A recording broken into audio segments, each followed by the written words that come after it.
হাদিস জানার পরেও ব্যবসাটা বন্ধ হয়ে যাবে, সেই কারণে সঠিক কথাগুলো, সঠিক হাদিসগুলো, সহি হাদিসগুলো জাতির সামনে জনগণের কাছে যারা পৌঁছে দেয় না তাদের শাস্তি সম্পর্কে এক গুরুত্বপূর্ণ তথ্যবহাল বিবরণের চেষ্টা করব ইনশাআল্লাহুল আজিজ। সম্মানিত উপস্থিতি, বক্তব্য শুরু করার প্রথমেই আপনাদের সাথে আমার জরুরি কয়েকটি কথা। তার সর্বপ্রথম জরুরি কথা হচ্ছে যে আমার অনুরোধ, আপনারা ওইভাবে পিছনে কেউ অন্তত দাঁড়িয়ে থাকবেন না। সম্মানিত দিনী ভাই, আমি আপনার মেহমান, অনেক দূর থেকে এসেছি, কাজেই আমি আপনাকে অনুরোধ করছি, এটা একটা ইসলামিক সভা, আপনি এর সৌন্দর্যতা বজায় রাখুন। আর আপনারা যিনারা দায়িত্বে আছেন, বিশেষ করে দায়িত্বশীল ভাইদেরকে, কমিটির ভাইদেরকে উদ্দেশ্যে বলতে চাইছি যে আপনারা সঠিকভাবে দায়িত্ব পালন করুন। আপনি উপস্থিত, দুইজন পাশে ছেলে গল্প করে মানে কেমন দায়িত্ব পালন করছেন? আপনি ওখানে উপস্থিত আছেন, তারপরে মানুষগুলো দাঁড়িয়ে আছে মানে কেমন দায়িত্ব পালন করছেন? হয় ওদেরকে বসতে বাধ্য করুন, নইলে চলে যেতে বলুন। হাজার হাজার কাপুরুষের বাচ্চা, কাপুরুষেরা মেলাতে ঘোরাঘুরি করছে, ওদেরকেও ঘুরতে বলেন। আছে কথা বোঝেননি? হাজার হাজার কাপুরুষের বাচ্চা, কাপুরুষেরা এখন পর্যন্ত বাজারে ঘোরাঘুরি করছে। ওরা যেমন ঘোরাঘুরি করছে, যারা দাঁড়িয়ে আছে তাদেরকে ঘুরতে যেতে বলেন, তারাও ঘুরে আসুক। বক্তব্য শুনতে ভালো লাগলে বসে যেতে বলেন, আর যদি ভালো না লাগে তাহলে চলে যেতে বলেন, আমাদের কোনো ব্যাপার নেই। আমরা 2, 3 জন 5 জনকে নিয়ে সামনে বক্তব্য রাখি, এটা আমাদের অভ্যাস আছে আলহামদুলিল্লাহ। সম্মানিত মুরব্বী সাহেব, সম্মানিত দিনী ভাইয়ের, আপনাদেরকে আমি আবারও অনুরোধ করছি, আমি এখন আপনাদেরকে দেখতে পাচ্ছি আপনারা দাঁড়িয়ে আছেন, নিজেকে মানুষের পরিচয় দিয়ে বসার চেষ্টা করুন। আমি আপনার দিনী ভাই, আপনি আমাকে কর্কশ ভাষায় বলতে বাধ্য করিয়েন না, আমি আপনার দিনী ভাই, আপনার আমি উপকারের জন্য এসেছি, আপনি বিশ্বাস করুন। 1, 2, আমি যতদূর জানি এই কাতলামারির প্রায় মানুষই শিক্ষিত। আমার গবেষণা বলে যে কাতলামারির প্রায় মানুষই শিক্ষিত। কেন? এখানে একটা বিরাট বড় মাদ্রাসা আছে, এখানে অনেক ছেলে ফারাগাত করে, পাস করে, আলেম পাস করে, হাফেজিয়া পাস করে, এবার এই প্রতিষ্ঠান থেকে বেরিয়ে যায়। এবং গ্রামের মানুষও শিক্ষিত, তার কারণেই এত বড় একটা প্রতিষ্ঠান মালদা জেলার বুকে খুলে রেখেছে, তাই তো? জি, কথা যদি আসলেই সত্য হয়, কথা যদি আসলেই সত্য হয়, তাহলে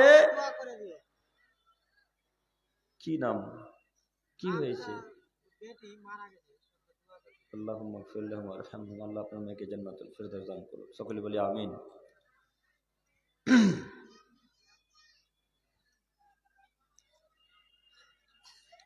সম্মানিত দিনী ভাই, যেটা বলছিলাম যে কথা যদি আসলেই সত্য হয়, তাহলে এবার আমি আপনাকে এখন যে গতিতে কথা বলতে যাচ্ছি সেটা হচ্ছে এই যে আপনারা যে এখানে কয়েকজন, ওই বারান্দায় কয়েকজন, তারপরে পিছনে আবার মধ্যে জায়গা ফাঁকা রেখে যে বসে আছেন, এটা কি কোনো বসার নিয়ম শৃঙ্খলা হলো?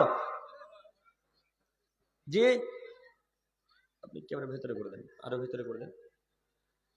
আপনাদেরকে আমি অনুরোধ করে বলতে চাইছি যে এখন আপনারা যেইভাবে ফাঁকা ফাঁকা হয়ে বসে আছেন, এটা কোনো শিক্ষিত মানুষের পরিচয় হলো কি? কথা বুঝাতে পারলাম না মনে হয়। ও মুরব্বী সাহেব, চাচারা, আপনাদেরকে বলছি, শিক্ষিত মানুষের পরিচয় হলো পাশে পাশে এসে বসা, সামনে জায়গা ফাঁকা রেখে পিছনে কেন? সামনে জায়গাকে পরিপূর্ণ করুন, তারপরে পিছনে জায়গা হবে। আল্লাহ নবী সাল্লাল্লাহু আলাইহি ওয়াসাল্লাম বলছেন, আবু হুরায়রা রাদিয়াল্লাহু তাআলা আনহু থেকে বর্ণিত, তিনি বলেন, রাসূলুল্লাহ সাল্লাল্লাহু আলাইহি ওয়াসাল্লাম বলেছেন, ইদা মারারতুম বিরিয়াদিল জান্নাহ, হে আদমের ছেলে মেয়ে, যখন তোমরা জান্নাতের উদ্যানের পাশ দিয়ে যাতায়াত করবে, অর্থাৎ জান্নাতের নিকট দিয়ে যখন চলে যাবে, ফারতাউ, তাতে তোমরা চড়ে নিও। ক্বালু ওয়া মা রিয়াদুল জান্নাহ ইয়া রাসূলুল্লাহ সাল্লাল্লাহু আলাইহি ওয়াসাল্লাম, হে আল্লাহর নবী, জান্নাতের বাগান আবার কি বুঝতে পারলাম না, একটু বুঝিয়ে বলেন। তখন আল্লাহ নবী সাল্লাল্লাহু আলাইহি ওয়াসাল্লাম বললেন, হিলাকুয যিকর, জান্নাতের বাগান হলো জিকিরের স্থান সমূহ। জান্নাতের বাগান হলো জিকিরের স্থান সমূহ, অর্থাৎ যেখানে আল্লাহ এবং তার রাসূলের আলোচনা করা হয়, যেখানে তাসবিহ তাহলিল জিকির আজগার করা হয়, সেটা হলো জান্নাতের বাগানের কথা মুহাম্মদ সাল্লাল্লাহু আলাইহি সাল্লাম বলছেন। অতএব আপনাকে আমি বলতে চাইছি, জান্নাতের বাগানে আপনি বসবেন আর পিছনে বসে থেকে প্রথমে জান্নাতে যাওয়ার চেষ্টা করছেন? জি না। আল্লাহ যদিও আপনাদেরকে জান্নাতে দেয়, তো আল্লাহ সবার শেষে আপনাকে জান্নাতে দিবে। কেন? সামনে জায়গা পরিপূর্ণ ফাঁকা আছে, তারপরও পিছনে বসে আছেন এই কারণে। যদিও আল্লাহ আপনার জান্নাত নসিব করেন, যদিও পান, আমি আপনি যদি পাই, তো আমরা যারা এখন পর্যন্ত পিছনে বসে আছি, আল্লাহ সুবহানাহু ওয়া তাআলা এদেরকে সবার শেষে জান্নাতে প্রবেশ করাবেন। তো এখন আপনাকে আমি বলতে চাইছি যে আপনারা কি সবার শেষে জান্নাতে যেতে চান না প্রথমে? কথা বলেন। প্রথমে। তো প্রথমে যদি যেতে চান, তো আমি এখন 5 মিনিট ধরে বসার ব্যাপারে কথা বলছি, এখনো মানুষেরা বসে আছে, বুঝতে পারে না কথা কি ওরা? কথা বুঝতে পারেন না মনে হয় না।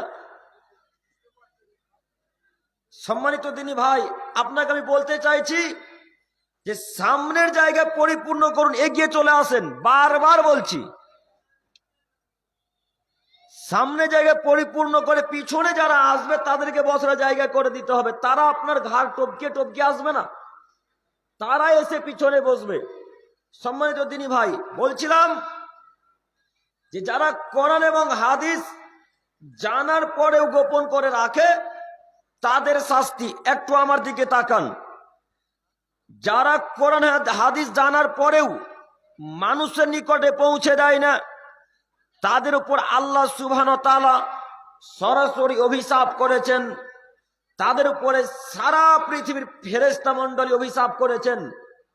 যারা কোরআন হাদিস জানার পরেও মানুষের নিকটে পৌঁছে দেয় না, তাদের উপরে আল্লাহর অভিশাপ, তাদের উপরে ফেরেশতা মণ্ডলীর অভিশাপ।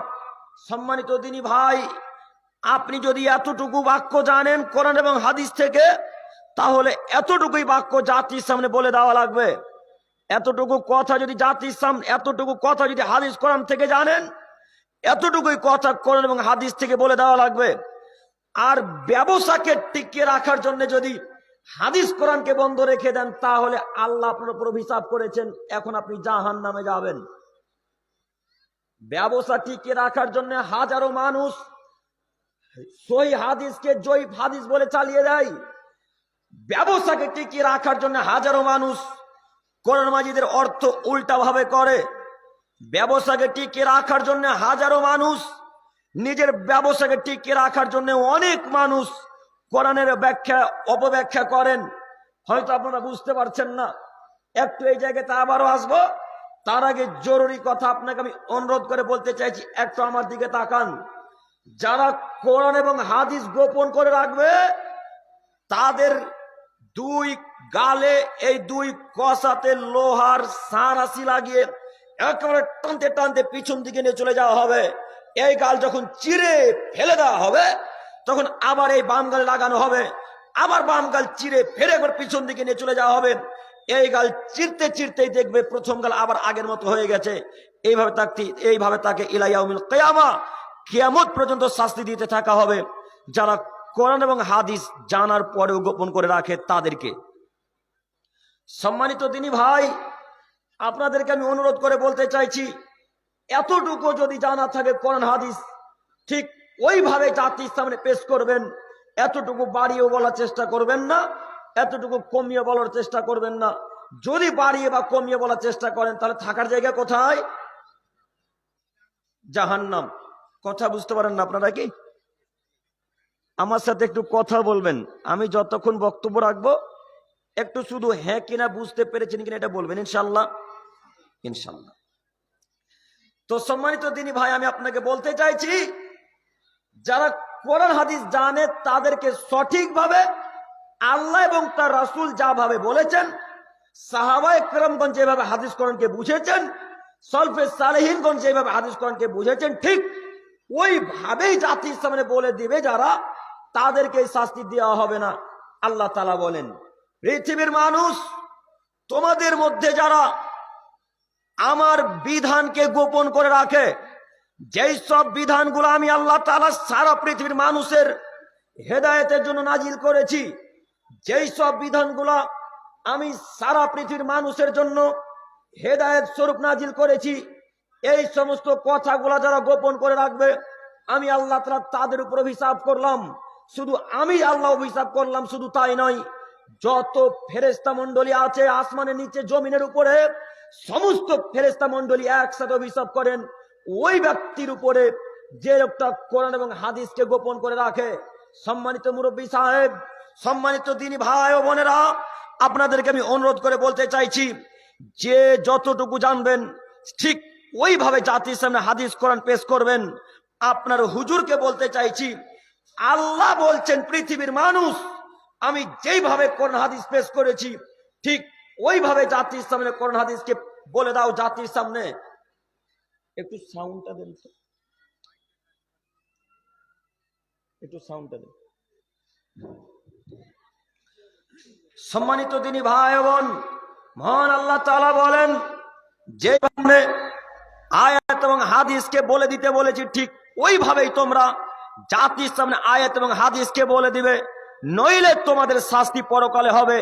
একটু আপনাকে বলছি, মহান আল্লাহ তাআলা বলেন, ওয়ামান ইউশরিক বিল্লাহ, হে পৃথিবীর মানুষ শোনো, যে আল্লাহর সাথে শিরক করবে, ফাকাদ হারাম আল্লাহু আলাইহিম আল জান্নাহ, আমি আল্লাহ তাআলা তার উপর জান্নাতকে হারাম করে দিলাম। ওমাহুন নার, এবং তার থাকার জায়গা হলো জাহান্নাম। ওয়ামালিদ যালিমিনা মিন আনসার, এবং অত্যাচারীদের জন্য কোনো সহযোগী থাকবে না কিয়ামতের মাঠে। একটু আমার দিকে তাকান, আল্লাহ বলছেন, ওয়ামান ইউশরিক বিল্লাহ, পৃথিবীর মানুষ যারা শিরক করবে তাদের উপরে আমি আল্লাহ তাআলা জান্নাতকে হারাম করে দিলাম। ওমাহুন নার, এবং তাদের থাকার জায়গা হলো জাহান্নাম। ওমালিদ যালিমিনা মিন আনসার, এবং অত্যাচারী মানুষদের জন্য কোনো সহযোগী কোনো কেউ থাকবে না, কেউ তার সহযোগিতা করবে না। একটু আপনাকে এবার বলি, এই আয়াত যেটা পেশ করলাম, এই আয়াত 1450 বছর ধরে কোরআন মাজিদে আছে। যে আয়াত পেশ করলাম, এই আয়াত 1450 বছর থেকে কোরআন মাজিদের মধ্যে আছে। আপনার হুজুর জানে না? আপনার হুজুর জানে না যে শিরক করলে আল্লাহ জান্নাত হারাম করে দিয়েছেন, জাহান্নামকে ওয়াজিব করে দিয়েছেন? এ কথা আপনার হুজুর জানে না? কই আপনার হুজুর বললো না কেন? আপনার হুজুর বললো না কেন? জাতির সামনে জনগণকে বলে যাচ্ছি, যারা শিরক করবে তারা জাহান্নামে যাবে, যারা শিরক করবে তারা জাহান্নামে যাবে। আপনার হুজুর বললো না কেন? আপনার হুজুর এই জন্যই বলেনি, যদি আপনার হুজুর বলে দেয় তাহলে ব্যবসা যে বন্ধ হয়ে যাবে। যে কথা বুঝেননি? হুজুর যদি এখন এই শিরকের কথা বলে দেয় তাহলে হুজুরের ব্যবসা বন্ধ হয়ে যাবে। আশ্চর্যের বিষয়, যে যতবার মাজার দেখতে যায় ততবার চাদর চড়ানো হয়। চাদর চড়াই না মালদাতে? হয়তো আপনাদের মালদাতে পাশে গ্রামে মাজার আছে, দেখেননি? যে যতবার মাজারে যায় ততবার চাদর চড়াতে হয়, আর ওই চাদরগুলোকে আবার বিক্রয় করা হয়। এদের ইনকাম আর ইনকাম ব্যবসা চলতে আছে। এখন যদি হুজুর বলে দেয় যে মাজারে কেউ যদি চাদর দেয় তাহলে তার উপর জান্নাত হারাম হয়ে যাবে, এই কথা যদি হুজুর বলে দেয় তাহলে হানাফি সমাজের কোনো একটা মানুষ, 3 নম্বর 5 যারা হানাফি, তার আর কেউ মাজারে যাবে? যাবে কি? এখন মানুষ যদি মাজারে না যায় তাহলে তাদের যে ব্যবসা বন্ধ হয়ে যাবে। এই জন্য হুজুর কোরআন মাজিদের আয়াতকে গোপন করে রেখে বলছে, আরে না না না না, কে বলেছে মাজারে সিজদা করা শিরক? কে বলেছে মাজারে চাদর চড়া শিরক? কে বলেছে মাজারে চাদর চড়ানো যাবে না? হুজুর বলছে মাজারে চাদর চড়ানো যায়, সিজদা করা যায়। যারা বলেছে তারা ভুল বলেছে, শুধুমাত্র ব্যবসাকে টিকিয়ে রাখার জন্য। সম্মানিত দিনী ভাই, আপনাকে আমি বারবার বলতে চাইছি, যদি কোনো মানুষ এতটুকু হাদিস এবং কোরআনকে গোপন করে রাখে তাহলে তার থাকার জায়গায় জাহান্নাম, তাহলে তার থাকার জায়গায় জাহান্নাম, তাহলে তার থাকার জায়গায় জাহান্নাম। আপনার হুজুর জানে না যে মাজারে সিজদা করা শিরক? আপনার হুজুর জানে না যে হাতে তাবিজ পরা শিরক? আপনার হুজুর জানে না যে হাতে কালো ধাগা পরা শিরক? এই ছেলে, তোমাদের হাতে কালো ধাগা আছে? এখন কালো ধাগা নেই? আশ্চর্য লাগে, কিছুদিন আগে ছেলেরা হাতে কালো ধাগা বাঁধছিল, এখন মেয়েদের পা লক্ষ্য করলে দেখা যায় পায়ে কালো ধাগা মেয়েদের। হ্যাঁ, কথা ভুল হচ্ছে, কথা ভুল হচ্ছে গো। কিছুদিন আগে ছেলেদের হাতে কালো ধাগার বালা দেখা যাচ্ছিল, এখন মেয়েদের পায়ের দিকে তাকালে দেখা যায় যে মেয়েদের পায়ে কালো ধাগা বাঁধা আছে। তাহলে বলেন এরা কোথায় গিয়ে ঠেকেছে? হুজুর বলেছে যে কবজিতে যদি ব্যথা করে তাহলে কালো ধাগা বেঁধে নিও ভাই, তাহলে আর ব্যথা করবে না। শোনেননি কথা? তখন সারা পৃথিবীর মানুষ, মালদা জেলার মানুষ হাতে কবজিতে কালো ধাগা বাঁধতে শুরু করেছে। কারোর মাথায় বিদ্যা বুদ্ধি কাজ করে না। আরে কালো ধাগা কি করতে পারে? হাতের ব্যথা ভালো করতে পারে কে? আল্লাহ। আল্লাহকে বলেন এক পর্যায়ে, আল্লাহ কবজিতে যে খুবই লাগছে গো আল্লাহ, তো তুমি একটু ভালো করে দাও না। তারপরে সূরা ফাতিহা পড়ে ফুঁক দেন, আশা করি ভালো হয়ে যাবে। কাগজ ওই কালো ধাগাতে কি করতে পারে? কি করতে পারে কালো ধাগা? আপনার হুজুরকে চ্যালেঞ্জ করে গেলাম, এমন কোন মায়ের বেটা মালদাতে জন্মগ্রহণ করছে বলতে পারে যে মাদের সিজদা করা জায়েজ? এমন কোন মায়ের বেটা বলতে পারে মাদের সিজদা করা জায়েজ? এমন কোন মায়ের বেটা বলতে পারে মাদের চাদর চড়ানো জায়েজ? ওকে যদি মালদাতে হাদিস কোরআন দিয়ে কবর না দিয়ে জাতির সামনে জিন্দেগিতে কথা বলবো না। আল্লাহ বলছেন ওমাই ইউশরিক বিল্লাহ, যারা শিরক করে ফাকাদ হারামাল্লাহু আলাইহিম আল জান্নাহ, আমি আল্লাহ তাআলা তার উপর জান্নাতকে হারাম করে দিলাম। ওমাহুন নার, তার থাকার জায়গা জাহান্নাম। এবং তাদের জন্য কোনো সহযোগী থাকবে না, কেউ কিয়ামতের মাঠে তাদের সহযোগিতা করবে না, এরা জাহান্নামে যাবে। ও হুজুর আপনাকে বলছি, ও হুজুর আপনাকে বলছি, কথা নিশ্চয় আপনার কানে পৌঁছাবে। আপনাকে আমি বলতে চাইছি, যদি পরকালে বাঁচতে চান তাহলে এই শিরকি ব্যবসা বন্ধ করুন। যদি পরকালে বাঁচতে চান তাহলে মাজার পূজারি ব্যবসা বন্ধ করুন। পরকালে যদি বাঁচতে চান তাহলে মাজার পূজারি ব্যবসা বন্ধ করুন। যদি মাজার পূজারি ব্যবসা বন্ধ করতে না পারেন, পরকাল নিশ্চিত হারাবে, অবশ্যই হারাবে, অবধারিত হারাবে। কেন? আল্লাহ নবী বলছেন, কেউ যদি শিরক করে মারা যায় তাকে আল্লাহ জিন্দেগিতে ক্ষমা করবেন না। জিন্দেগিতে আল্লাহ ক্ষমা করবেন না, এই কথা আল্লাহ তাআলা নিজেও বলছেন। অতএব আমি আপনাদেরকে অনুরোধ করে বলতে চাইছি, শুধু হুজুরের কথাতে গেলেই হবে না। এবার আহলে হাদিসদের পরিবারে আসি। আপনারা মনে করেছেন শুধু হুজুরেরা আর হানাফিরাই শিরক বিদআত করে, তাই না?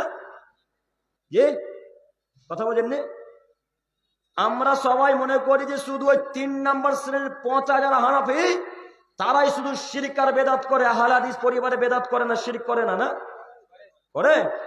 দেখেন করে কিনা দেখাচ্ছি। ওই যে আপনার বিবাহ হবে, বিয়ে হবে, তো আপনার মা আপনাকে বলছে, আব্দুর রহমান হাতে একটা পেরেক নিয়ে বেড়ায় বেটা, তাহলে জিনে ভূতে ধরতে পারবে না।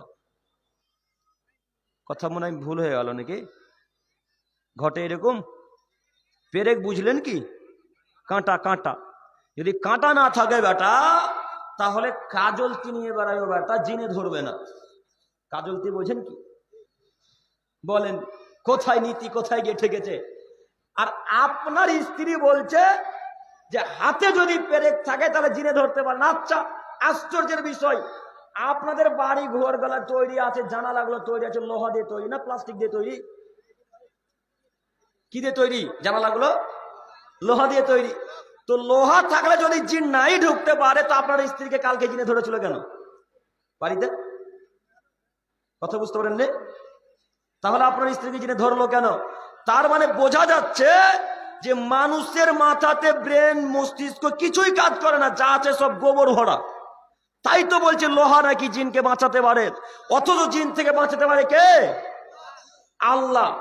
এই বিশ্বাস নিয়ে আল্লাহকে বলা লাগবে, আল্লাহ জিনের অনিষ্ট থেকে তোমার কাছে আমি রক্ষা চাইছি, শয়তানের অনিষ্ট হতে রক্ষা চাইছি। মাবুদ, তুমি আমাদেরকে এই খারাপ জিন শয়তান হতে রক্ষা করো, আমাদেরকে পরিত্রাণ দান করো। এইভাবে কার কাছে দোয়া করা লাগবে? আল্লাহর কাছে দোয়া করা লাগবে। একটু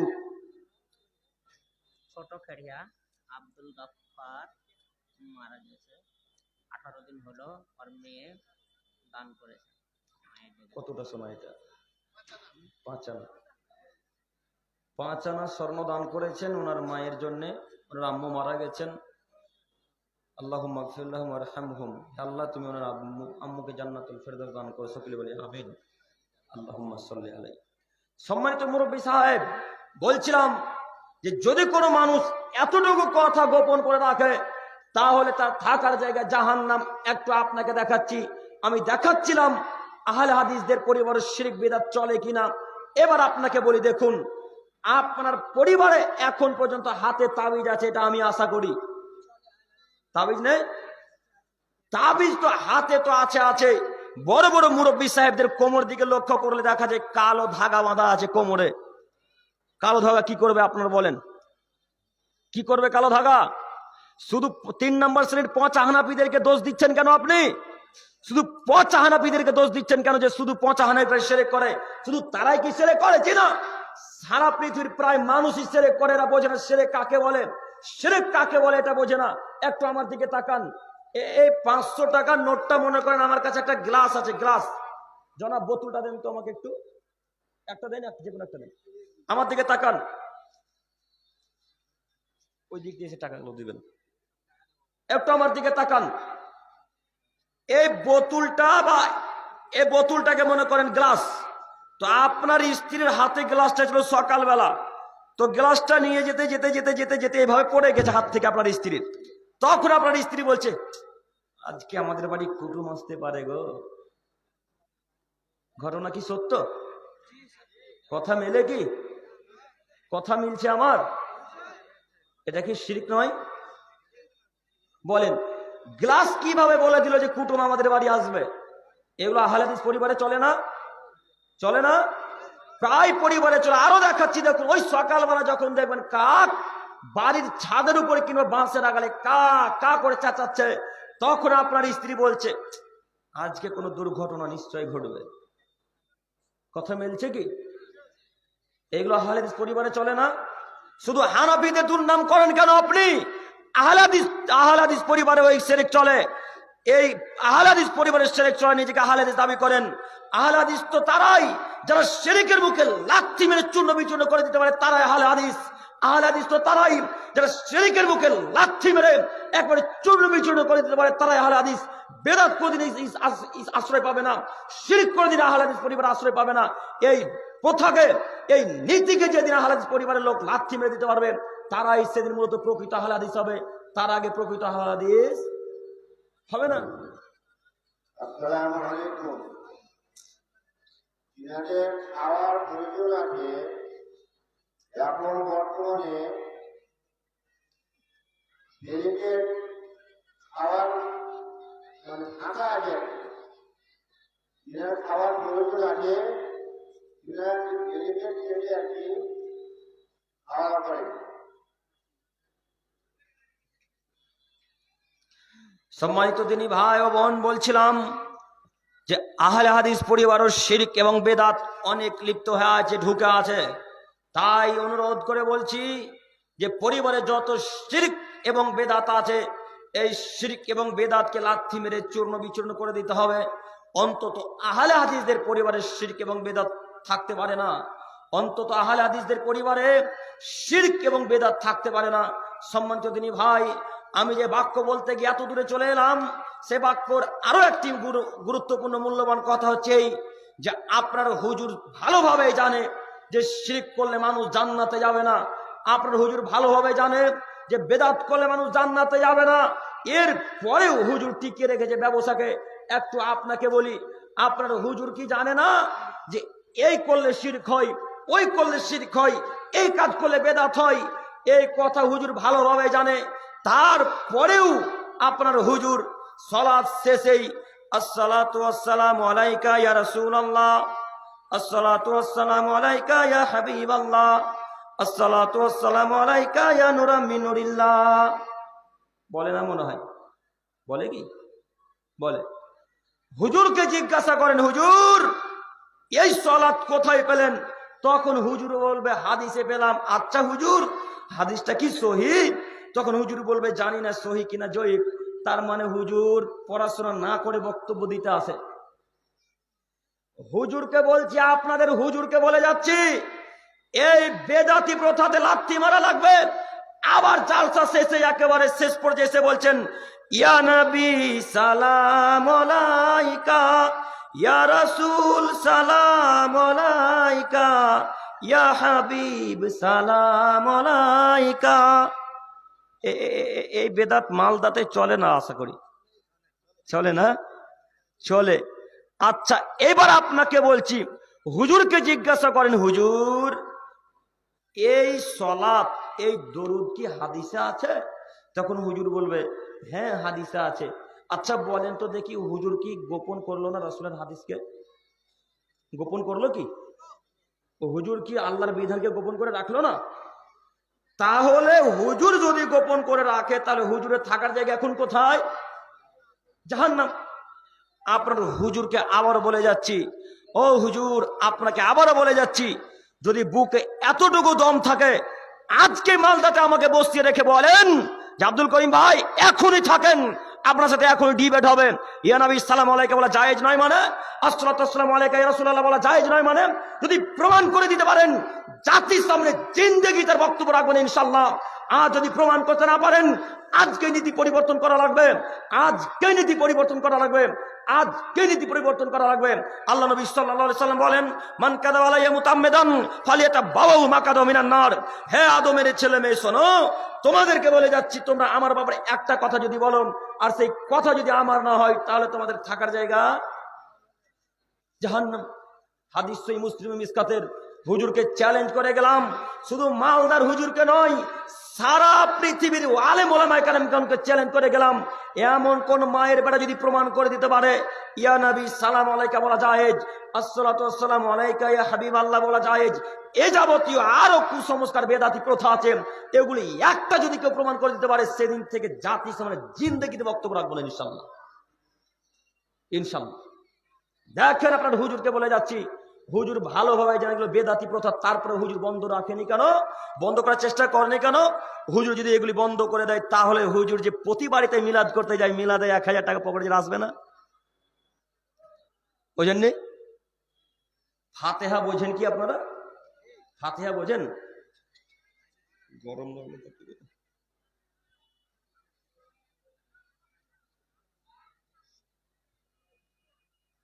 ফাতিহা বোঝেন? ফাতিহা মানে মনে করেন এই বাড়িটা নতুন, এই বাড়িতে প্রবেশ করবেন, তো আপনি হুজুরকে গিয়ে বলছেন হুজুর বাড়িতে তো আমরা নতুন প্রবেশ করব, তো একটু ফাতিহা করে দেন না। তখন হুজুর সূরা ফাতিহা বাকারার শেষ দুটি আয়াত নাস ফালাক ইখলাস পড়ে ফুঁক দিবে, আর সেখানে খাওয়া দাওয়া করবে, আর শেষ পর্যায়ে দাঁড়িয়ে গিয়ে ইয়া নবী সালাম আলাইকা, ইয়া রাসূল সালাম আলাইকা, ইয়া হাবিব সালাম আলাইকা, এই বাক্য বলার পর ওই পরিবারের পক্ষ থেকে 1000-1500 টাকা নিয়ে হুজুর বাড়ি চলে আসবে। বলেন তো হুজুরের কি ব্যবসা বন্ধ হবে না? আমি মনে হয় আপনাদেরকে কথা বুঝাতে পারি না, কথা বুঝতে পারছেন আপনারা? এখন যদি হুজুর বলে দেয় বাড়ির মানুষকে, বলেন কি আপনি আমি 12-13 বছর মাদ্রাসায় পড়েছি, আমি মাদ্রাসায় পড়ার পর বেদাত করবো মানে? আমি কি খ্রিস্টানের বাচ্চা নাকি? আমি কি ইহুদির বাচ্চা? আমি ইসলামের বিরোধিতা করব কেন? আমি আল্লাহ এবং তার রাসূলের বিপক্ষে যাব কেন? আমি 12-13 বছর মাদ্রাসায় পড়েছি জাতির ক্ষতি করার জন্য নয়, জাতির উপকার করার জন্য আমি জাতির সামনে এসেছি, পড়াশোনা করেছি। আপনি আমার কাছে বেদাত করার জন্য এসেছেন মানে? জি না, অসম্ভব হতে পারে না। আমার দ্বারা এই বেদাতি প্রথা চালু হবে না, আমি জিন্দেগিতে বেদাতি প্রথা চালু করতে পারবো না, আমি বাড়ি উদ্বোধন করে দিতে পারবো না। এই বাক্য যদি হুজুর বলে দিত আশাবাদী, ওই লোকটা বুঝার চেষ্টা করতো যে হ্যাঁ এটা বেদাত, এই জন্য হুজুর পালন করলো না। হুজুর তো বলছে কে বলেছে বেদাত, চলেন আমি করে দিচ্ছি। তখন হুজুরকে নিয়ে গিয়ে ঠিকই বাড়ি উদ্বোধন করে নিল। বাড়িতে উদ্বোধন করার পর হুজুর কোরআন তেলাওয়াত করে যেমনই বাড়ি থেকে বাইরে প্রবেশ করেছে তেমনি বাড়িতে ডিজে বক্স বাজছে, তাহলে বাড়ি উদ্বোধন করে কোনো লাভ হলো? আপনার হুজুর বলেছে যে বাড়িতে কোরআন তেলাওয়াত করলে শয়তান থাকে না, এ কথা একেবারেই সত্য, বুখারী মুসলিম। আল্লাহ নবী বলছেন মান কারা,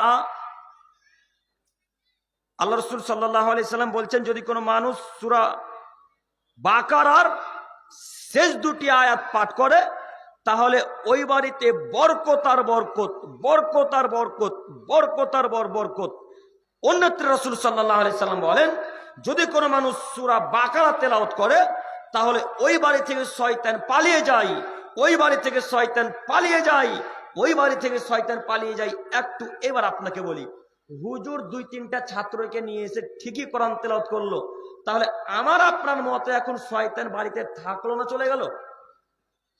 চলে গেল না? চলে গেল। এবার আপনাকে বলি, যেখানে সুন্নাতি কাজকর্ম চলে সেখানে কি শয়তান থাকে?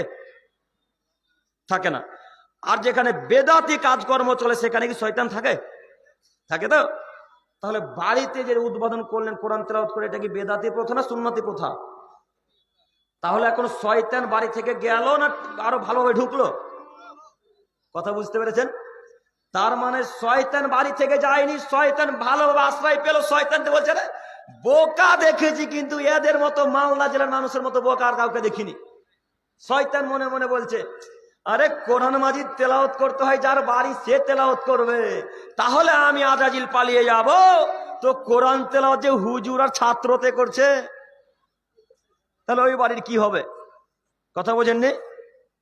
এই জন্য শয়তান বলছে বোকা দেখেছি কিন্তু এদের মতো বোকা আমি জিন্দেগিতে দেখিনি, আমার তো থাকার জায়গা আরো ভালো হলো। আরো একটা কথা বলি, হুজুর গুলা যেমনই বাড়ি থেকে বেরিয়ে এসেছে আপনার স্ত্রীর আপনার ছোট কন্যাটা ওই বাড়িতে এলসিডি চালাতে শুরু করে দিয়েছে। তো যেই বাড়িতে টিভি সিরিয়াল গান বাজনা চলে সে বাড়ি থেকে শয়তান চলে যায় না বাড়িতে প্রবেশ করে? প্রবেশ করে তো। তাহলে হুজুরের কোরআন তেলাওয়াত করাতে আর আপনার কোরআন তেলাওয়াত করাতে কোনো কাজ আসলো? কোনো কাজ আসলো না। তাহলে এটা কি প্রথা? এটা সুন্নতি প্রথা নাকি? কি প্রথা এটা? বেদাতে প্রথা। কাজেই আমি আমার প্রিয় দিনী ভাইদের উদ্দেশ্যে বলতে চাইছি, হে আমার প্রিয় দিনী ভাই, আপনারা জিন্দেগিতে এরকম বাড়ি কোনোদিন উদ্বোধন করবেন না ইনশাআল্লাহ। ইনশাআল্লাহ বাড়িতে নিজে সূরা বাকারা তেলাওয়াত করবেন, নিজে নিজেই, যার বাড়ি সে তেলাওয়াত করবে, শয়তান পালিয়ে যাবে। 1 2 আমরা জানি যে শুধু হানাফি ভাইয়েরাই বেদাত চালু করে বা অন্য খারাপ কাজকর্ম করে। এবার আমি দেখাচ্ছি, দেখুন যে আহলে হাদিস পরিবারেও বেদাতি কাজকর্ম চলে কিনা, রাসূলের বিরুদ্ধে হাদিস মানে কিনা। এবার একটু দেখাচ্ছি, একটু আমার দিকে তাকান, সবাই এক খেলে উত্তর দিবেন। আমি প্রশ্ন করছি, আচ্ছা আপনাদের কাতলামারিতে কি এখনো মহিলার কাছে বিবাহ পড়ানো যায়? পড়াতে যায় কি?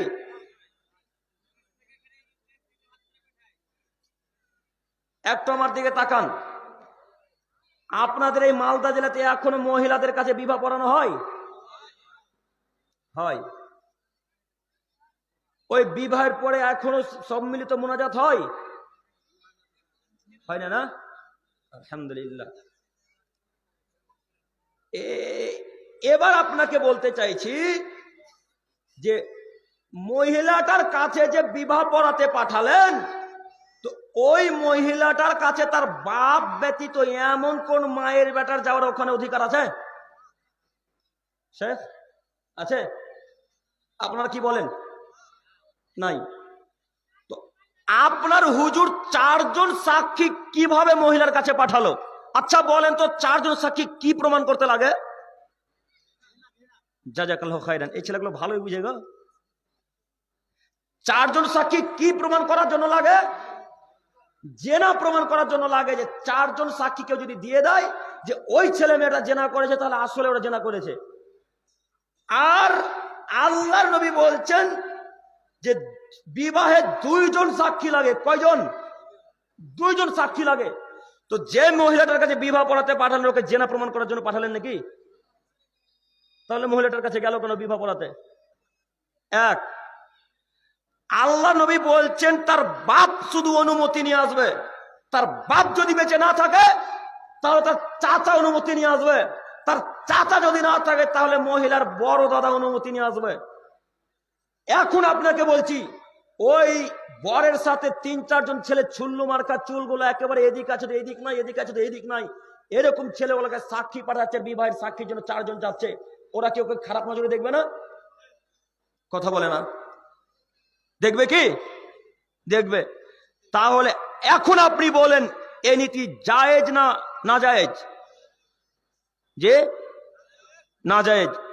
তাহলে আপনারা এখন পর্যন্ত কেন মহিলার কাছে বিবাহ পড়াতে পাঠাবেন? মহিলার কাছে বিবাহ পড়া হারাম, মহিলার কাছে বিবাহ পড়া হারাম, মহিলাদের কাছে বিবাহ পড়া হারাম। এমন কোন মায়ের বেটার মুখে ক্ষমতা আছে বলতে পারে মহিলাদের কাছে বিবাহ পড়া জায়েজ? ওকে একেবারে কবর না দিয়ে চলে যেত আমি আব্দুল করিম নই। আবার বলে যাচ্ছি, মহিলাদের কাছে বিবাহ পড়া হারাম, মহিলাদের কাছে বিবাহ পড়া হারাম, মহিলাদের কাছে বিবাহ পড়া হারাম। বাপ কন্যার কাছে যাবে, মেয়েকে গিয়ে বলবে আম্মু আমি তোমার বিবাহ পড়াতে যাচ্ছি, আম্মু তুমি কি রাজি আছো? তখন মেয়ে বলবে হ্যাঁ আব্বু রাজি আছি, বা মুখকে নিচে দিকে করবে, হেসে বলবে যে আব্বু রাজি আছি। তখন আব্বু এখানে এসে বলবে আমার মেয়ে এত টাকা নগদ এত টাকা বাকিতে এই বিবাহে রাজি আছে, আমার মেয়ে এত টাকা নগদ এত টাকা বাকিতে এই বিবাহে রাজি আছে। তখন বিবাহ পড়ানো শুরু হবে। বলেন এই নীতি পেলেন কোথায়? এই নীতি কোথায় পেলেন যে মহিলার কাছে বিবাহ পড়ানো যাবে? আপনি কেন শুধু ওই হানাফি ভাইদেরকে গালি দেন? কেন হালাদিসরা শুধু হানাফিদের বিরোধিতা করে? শুধু হানাফিদের বিরোধিতা কেন আপনারা করবেন? একবার হালাদিস পরিবারের বিরোধিতা করলেন না কেন? একবার বলতে পারলেন না জনাব আপনি যে মহিলার কাছে বিবাহ পড়ার জন্য 4 জন মানুষ পাঠাচ্ছেন, আবার উকিল বাপও লাগে? মালদাতে উকিল বাপ লাগে কি? লাগে। মানুষ বোকা দেখেছি কিন্তু এত বড় বোকা দেখিনি। বাপ বেঁচে আছে উপস্থিত, উকিল বাপ কি করবে এখন? যে আল্লাহ নবী বলছেন যে একটা মেয়ের যদি হিন্দু খ্রিস্টান থেকে মুসলিম হয় আর ওই লোক মেয়েটাকে কেউ যদি বিবাহ করতে চায় তাহলে এখন কে বিবাহ দিবে? একজন তো গার্জেন হওয়া লাগবে। দেশের যারা দায়িত্বে আছে নেতা মানুষ যারা ইসলামিক, তারা দায়িত্ব নিয়ে মহিলাটার বিবাহ দিয়ে দিবে ছেলের সাথে। তো এই দায়িত্ব পালন করবে কে? দেশের নেতা সর্দার মানুষেরা। তো এখন যে মহিলাটার কাছে উকিল বাপকে পাঠালেন, নেতা হিসেবে পাঠালেন, সর্দার করে পাঠালেন, ওই মেয়েটার বাপ বেঁচে নেই? কথা বোঝাতে পারি না মনে হয়। মুরব্বী সাহেবগণ, চাচারা, আপনারা বুঝতে পারছেন কথা? মহিলাটার কাছে যে বিবাহ পড়াতে পারলেন, ওই মহিলাটার বাপ বেঁচে আছে কিনা? নেই, আছে। তাহলে মহিলার কাছে বিবাহ পড়া জায়েজ হলো না না জায়েজ হলো? না জায়েজ হলো। তো আপনারা বিবাহ পড়াতে পারছেন কেন? আপনারা অমুক গ্রাম থেকে এসে বলছেন অমুক গ্রামে একটা বিবাহ খেতে গিয়েছিলাম তো এইভাবে বিবাহ পড়ালো। নিজের গ্রামে যে এইভাবে প্রথা চলছে, বেদাতি প্রথা চলছে, ওটা একবারও হুঁসলো না, বললেন না ছি ছি ছি ছি ছি ছি ছি ছি ছি। আহলে হাদিস পরিবার নাম দেয়, আহলে হাদিস নাম দিয়ে এরা বেদাতি কাজকর্ম করে, ছি ছি ছি ছি ছি। আহলে হাদিস পরিবারে এরকম বেদাতি কাজকর্ম চলে। আমরা মহিলাদের কাছে বিবাহ কেন পড়াবো? মহিলাদের কাছে আমরা কেন বিবাহ পড়াবো? এই বাক্য বলতে পারলেন না কেন? আগে নিজের দুর্নাম করবেন, নিজের সমালোচনা করবেন, তারপর অন্য কোনো জাতির সমালোচনা করবেন। কথা বুঝেননি? আজকের পর থেকে ইনশাল্লাহ মহিলার কাছে বিবাহ পড়া বন্ধ হবে। ইনশাল্লাহ, ইনশাল্লাহ মহিলাদের কাছে বিবাহ পড়া বন্ধ করতে হবে যে কোনো মূল্যে। আর নয়তো আপনি রাসূলকে অপমান করছেন। যে রাসূলুল্লাহ সাল্লাল্লাহু আলাইহি সাল্লামকে অপমান করে তার থাকার জায়গা কোথায়? জাহান্নাম। আল্লাহ নবী বলছেন লা নিকাহা ইল্লা বিওয়ালিদাইন, লা নিকাহা ইল্লা বিশাহিদাইন। ওলি ছাড়া বিবাহ হয় না, 2 জন সাক্ষ্য ছাড়া বিবাহ হয় না, ওলি ছাড়া বিবাহ হয় না, বাপ ছাড়া বিবাহ হয় না। বাপ বেঁচে না থাকলে চাচা বিবাহ দিবে, চাচা বেঁচে না থাকলে বড় দাদা বিবাহ দিবে। এর কেউ যদি বেঁচে না থাকে, গ্রামে যারা দায়িত্বশীল মানুষ তারা বিবাহ দিয়ে দিবে। 2 জন সাক্ষী লাগবে বিবাহে, 4 জন সাক্ষী নয়। বিবাহে 2 জন সাক্ষী লাগে, 4 জন সাক্ষী নয়। আবার বলে যাচ্ছি, বিবাহে 2 জন সাক্ষী লাগে, 4 জন সাক্ষী নয়। 4 জন সাক্ষী প্রমাণ করতে শুধু জেনা করার জন্য লাগে, 4 জন সাক্ষী জেনা করার জন্য শুধু লাগে। আর পৃথিবীতে এমন কোন হাদিস গ্রন্থ পাবেন না যে বিবাহে 4 জন সাক্ষী লাগে। অতএব আপনাকে অনুরোধ করে বলে যাচ্ছি, এই যুবকের কাছে থাকবে। যে যুবকটা বিবাহ করতে যাবে, মালদা রতুয়াতে যে ছেলেটা যুবক বিবাহ করতে যাবে, ওই ছেলেটার কাছে দুইজন মানুষ থাকবে। যে লোকটা বিবাহ পড়াবে, এই লোকটা বলবে আপনি এত টাকা নগদ, এত টাকা বাকিতে অমুকের কন্যা রহিমা খাতুনকে আপনি কি স্ত্রী রূপে গ্রহণ করলেন? তখন ছেলেটা বলবে কাবিল তু, জি হ্যাঁ আমি গ্রহণ করলাম। যারা পাশে দুইজন সাক্ষী আছে, এই ছেলেটার মুখ থেকে শুনবে, মহিলাটার মুখ থেকে নয়। সাক্ষী কার মুখ থেকে শুনবে? ছেলের মুখ থেকে শুনবে, মহিলার মুখ থেকে নয়। কই, একেবারে যে উল্টা পাল্টা করে দিলেন, তাহলে এটা কি বেদাতি প্রথা হলো না? যে এটা কি বেদাত হলো না? তাহলে বলেন শুধু আমরা হানাফিদেরকে ঝুড়ি, শুধু আমরা হানাফিদের বিরুদ্ধে কথা বলি? জি না, একবার কোনো আলেম ওলামা কেরামগণ বললেন না কেন যে আহলে হাদিস পরিবারে যত বেদাত আছে আগে সেই বেদাতের মুখে লাথি মেরে চূর্ণ বিচূর্ণ করে দেওয়া লাগবে, তারপরে তাদের বিরোধিতা করা লাগবে। সম্মানিত দিনী ভাই, আপনাকে আমি আরো দেখাতে চাইছি, এটা ছিল বিবাহের প্রথা। আরো বিবাহের আর একটা প্রথা দেখাই। আপনাদের এই গ্রামে হলুদ মাখামাখি চলে?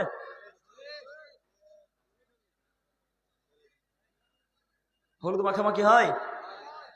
আল্লাহুস সামাদ। আচ্ছা, একটু আমার দিকে তাকান তো, দেখি বুঝতে পারেন কিনা হাদিস। আব্দুল্লাহ ইবনে মাসউদ রাদিয়াল্লাহু তাআলা আনহু বলছেন, আল্লাহ নবী সাল্লাল্লাহু আলাইহি ওয়াসাল্লাম বলেছেন, একজন নারী আরেকজন নারীকে বিনা প্রয়োজনে হাত লাগাতে পাবে না। কথা বুঝতে পারছেন আপনারা তো? একটু আমার দিকে তাকান। আল্লাহ নবী বলছেন, হাদিস সহিহ মুসলিম মিসকাতের, যে একজন নারী আরেকজন নারীকে জরুরি প্রয়োজন ছাড়া এইভাবে গা তার লাড়তে পাবে না, হাত তার গায়ে লাগাতে পাবে না। কেন? কাআন্নাহু ইয়ানদুরু ইলাইহা, যদি ওই মহিলাটা অন্য আরেকটা মহিলার গায়ে হাত দেয়, তাহলে এই মহিলাটা রাতের বেলায় তার স্বামীকে বলবে, হাগো রহিমার গায়ে এত নরম, রহিমার জায়গা ওই হাতখানি এত মোটা। এই বাক্য তার স্বামীকে বিবরণ দিবে, তখন তার স্বামী অন্তরে চোখ দিয়ে জেনা করবে। কথা বুঝাতে পারলাম না? অন্তরে চোখ দিয়ে জেনা করবে।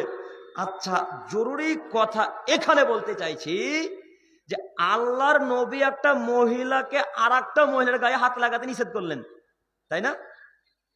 কথা বলেন একটু। একটা মহিলাকে আর একটা মহিলার গায়ে হাত লাগাতে নিষেধ করলেন। তো একটা মহিলা যদি আর একটা মহিলাকে এইভাবে স্পর্শ টাচ করতে না পারে, তাহলে বিবাহের অনুষ্ঠানে দেওরকে ভাবি কিভাবে হলুদ মাখাতে পারে গো? কথা বুঝতে পারলাম না আমি মনে হয়। মহিলা আর একটা মহিলাকে ভালোভাবে কাজ করতে পারে না বিনা প্রয়োজন ছাড়া, তাহলে একজন নারী আর একজন তার দেবরকে কিভাবে হলুদ মাখাতে পারে?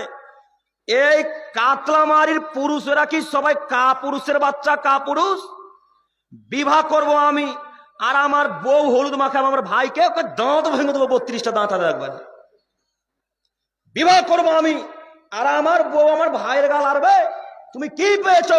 মোহর আদায় করবো আমি, টাকা দিব আমি, তোমার ছায়া বেলাও সব কিনে দেবো আমি, আর তুমি আমার ভাইকে হলুদ মাখাবে, তো দাঁত ভেঙে দেবো একেবারে। কেন হলুদ মাখাবে তুমি? আমি কি পুরুষ নাকি? বিবাহ করেছি আমি, অতএব আমাকে তুমি লাড়বে। বিবাহ করেছি আমি, আমি তোমাকে দেখবো। আমার চাচা ভাই খালাতো ভাই দেখতে পারে? পারে না।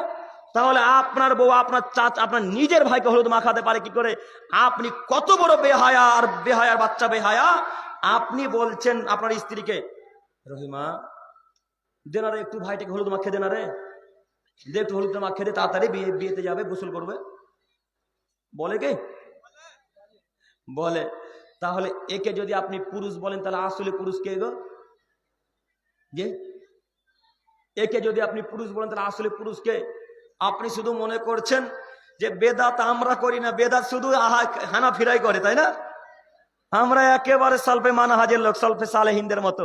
জি না, তাদের নীতিতে আসতে হলে এই নীতির মুখে লাথি মেরে দেওয়া লাগবে। আব্দুল করিম ভাই, তাহলে কি পুরুষ মানুষ হলুদ মাখতে পারে না? জি অবশ্যই পারে, অবশ্যই হলুদ মাখতে পারে। তবে এই হলুদ যদি মাখায় লাগে যুবক, তাহলে তোমার মা মাখাবে, তোমার নিজের বোন মাখাবে, তোমার নিজের খালা মাখাবে, তোমার নিজের দাদি মাখাবে, তোমার নিজের নানি মাখাবে, তোমার নিজের ফুপু মাখাবে, তোমার খালাতো বোন, চাচাতো বোন, ফুফাতো বোন, ভাবি, পাড়া প্রতিবেশীর ভাবি এরা হলুদ মাখাতে পারবে না। এরা হলুদ মাখালে এই জেনা শুরু হবে, এরা হলুদ মাখালে এই জেনা শুরু হবে।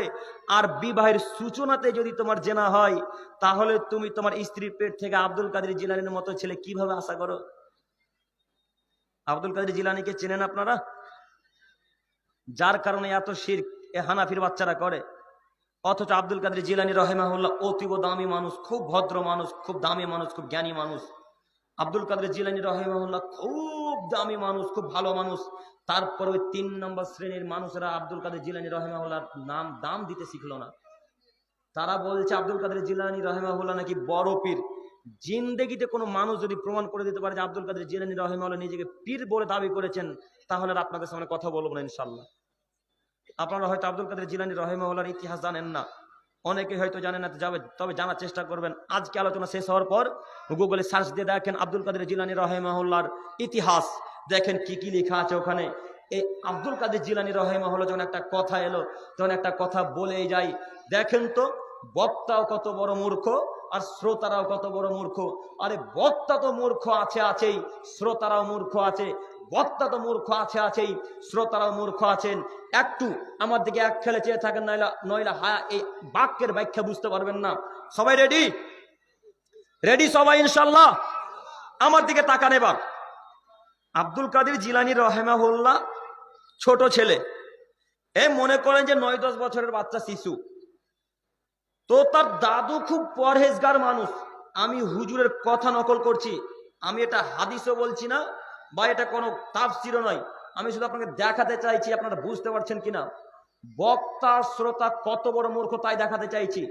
বাস্তব ঘটনা একবারে পেশ করছি, একটু আমার দিকে তাকান। আব্দুল কাদের জিলানী রাহিমাহুল্লাহ ছোট ছেলে। ছোট বাচ্চা শিশুরা সাধারণত খেলাধুলা করতে পছন্দ করে, তাই না? আমরাও খেলাধুলা করতে পছন্দ করি, এখনো খেলি আলহামদুলিল্লাহ। তো এই আব্দুল কাদের জিলানী রাহিমাহুল্লাহকে তার দাদু বলছে, আব্দুল কাদের আমার একটু জিকিরে ডিস্টার্ব হচ্ছে রে, তো তুই একটু সাইডে গিয়ে খেল। তো মনে বুঝতেই পারছেন বাচ্চা ছেলেটা একটু বদমাশি করে। এর দাদু যখন বলেছে যে বদমাশি করিস না, তখন আরো জোরে চেঁচামেচি শুরু করেছে। তো চেঁচামেচি যখন শুরু করা, তখন তার আব্দুল কাদের জিলানী সহ তার সাথে যত যুবক ভাইরা ছিল সবাইকে তাড়তে শুরু করেছেন। দৌড়ে চলে যাচ্ছেন। আব্দুল কাদের জিলানী রাহিমাহুল্লাহ আগে আগে দৌড়ায়, আর আব্দুল কাদের জিলানী রাহিমাহুল্লাহ দাদু পিছন পিছন দৌড়ায়। দৌড়াতে এক পর্যায়ে গোরস্থানের উপর দিয়ে দৌড়াতে শুরু করেছে। এক খেলে চেয়ে থাকেন। দৌড়াতে এক পর্যায়ে গোরস্থানের উপর দিয়ে দৌড়াতে শুরু করেছেন। তো আব্দুল কাদের জিলানী রাহিমাহুল্লাহ জোর গলায় চেঁচিয়ে বলছেন, সবাই দৌড়ে পালাও, আমার দাদু আমাকে তাড়া করেছে, তোমরা সবাই দৌড়ে পালাও। তখন হুজুর বলছে আব্দুল কাদের জিলানী রাহিমাহুল্লাহ যেমনই গোরস্থানে গিয়ে সবাইকে দৌড়ে চলে যেতে বলেছে, তখন যত কবরবাসী ছিল সবাই কবর থেকে উঠে আব্দুল কাদেরের পিছনে দৌড়াতে শুরু করেছে। শ্রোতারা বলছে সুবহানাল্লাহ।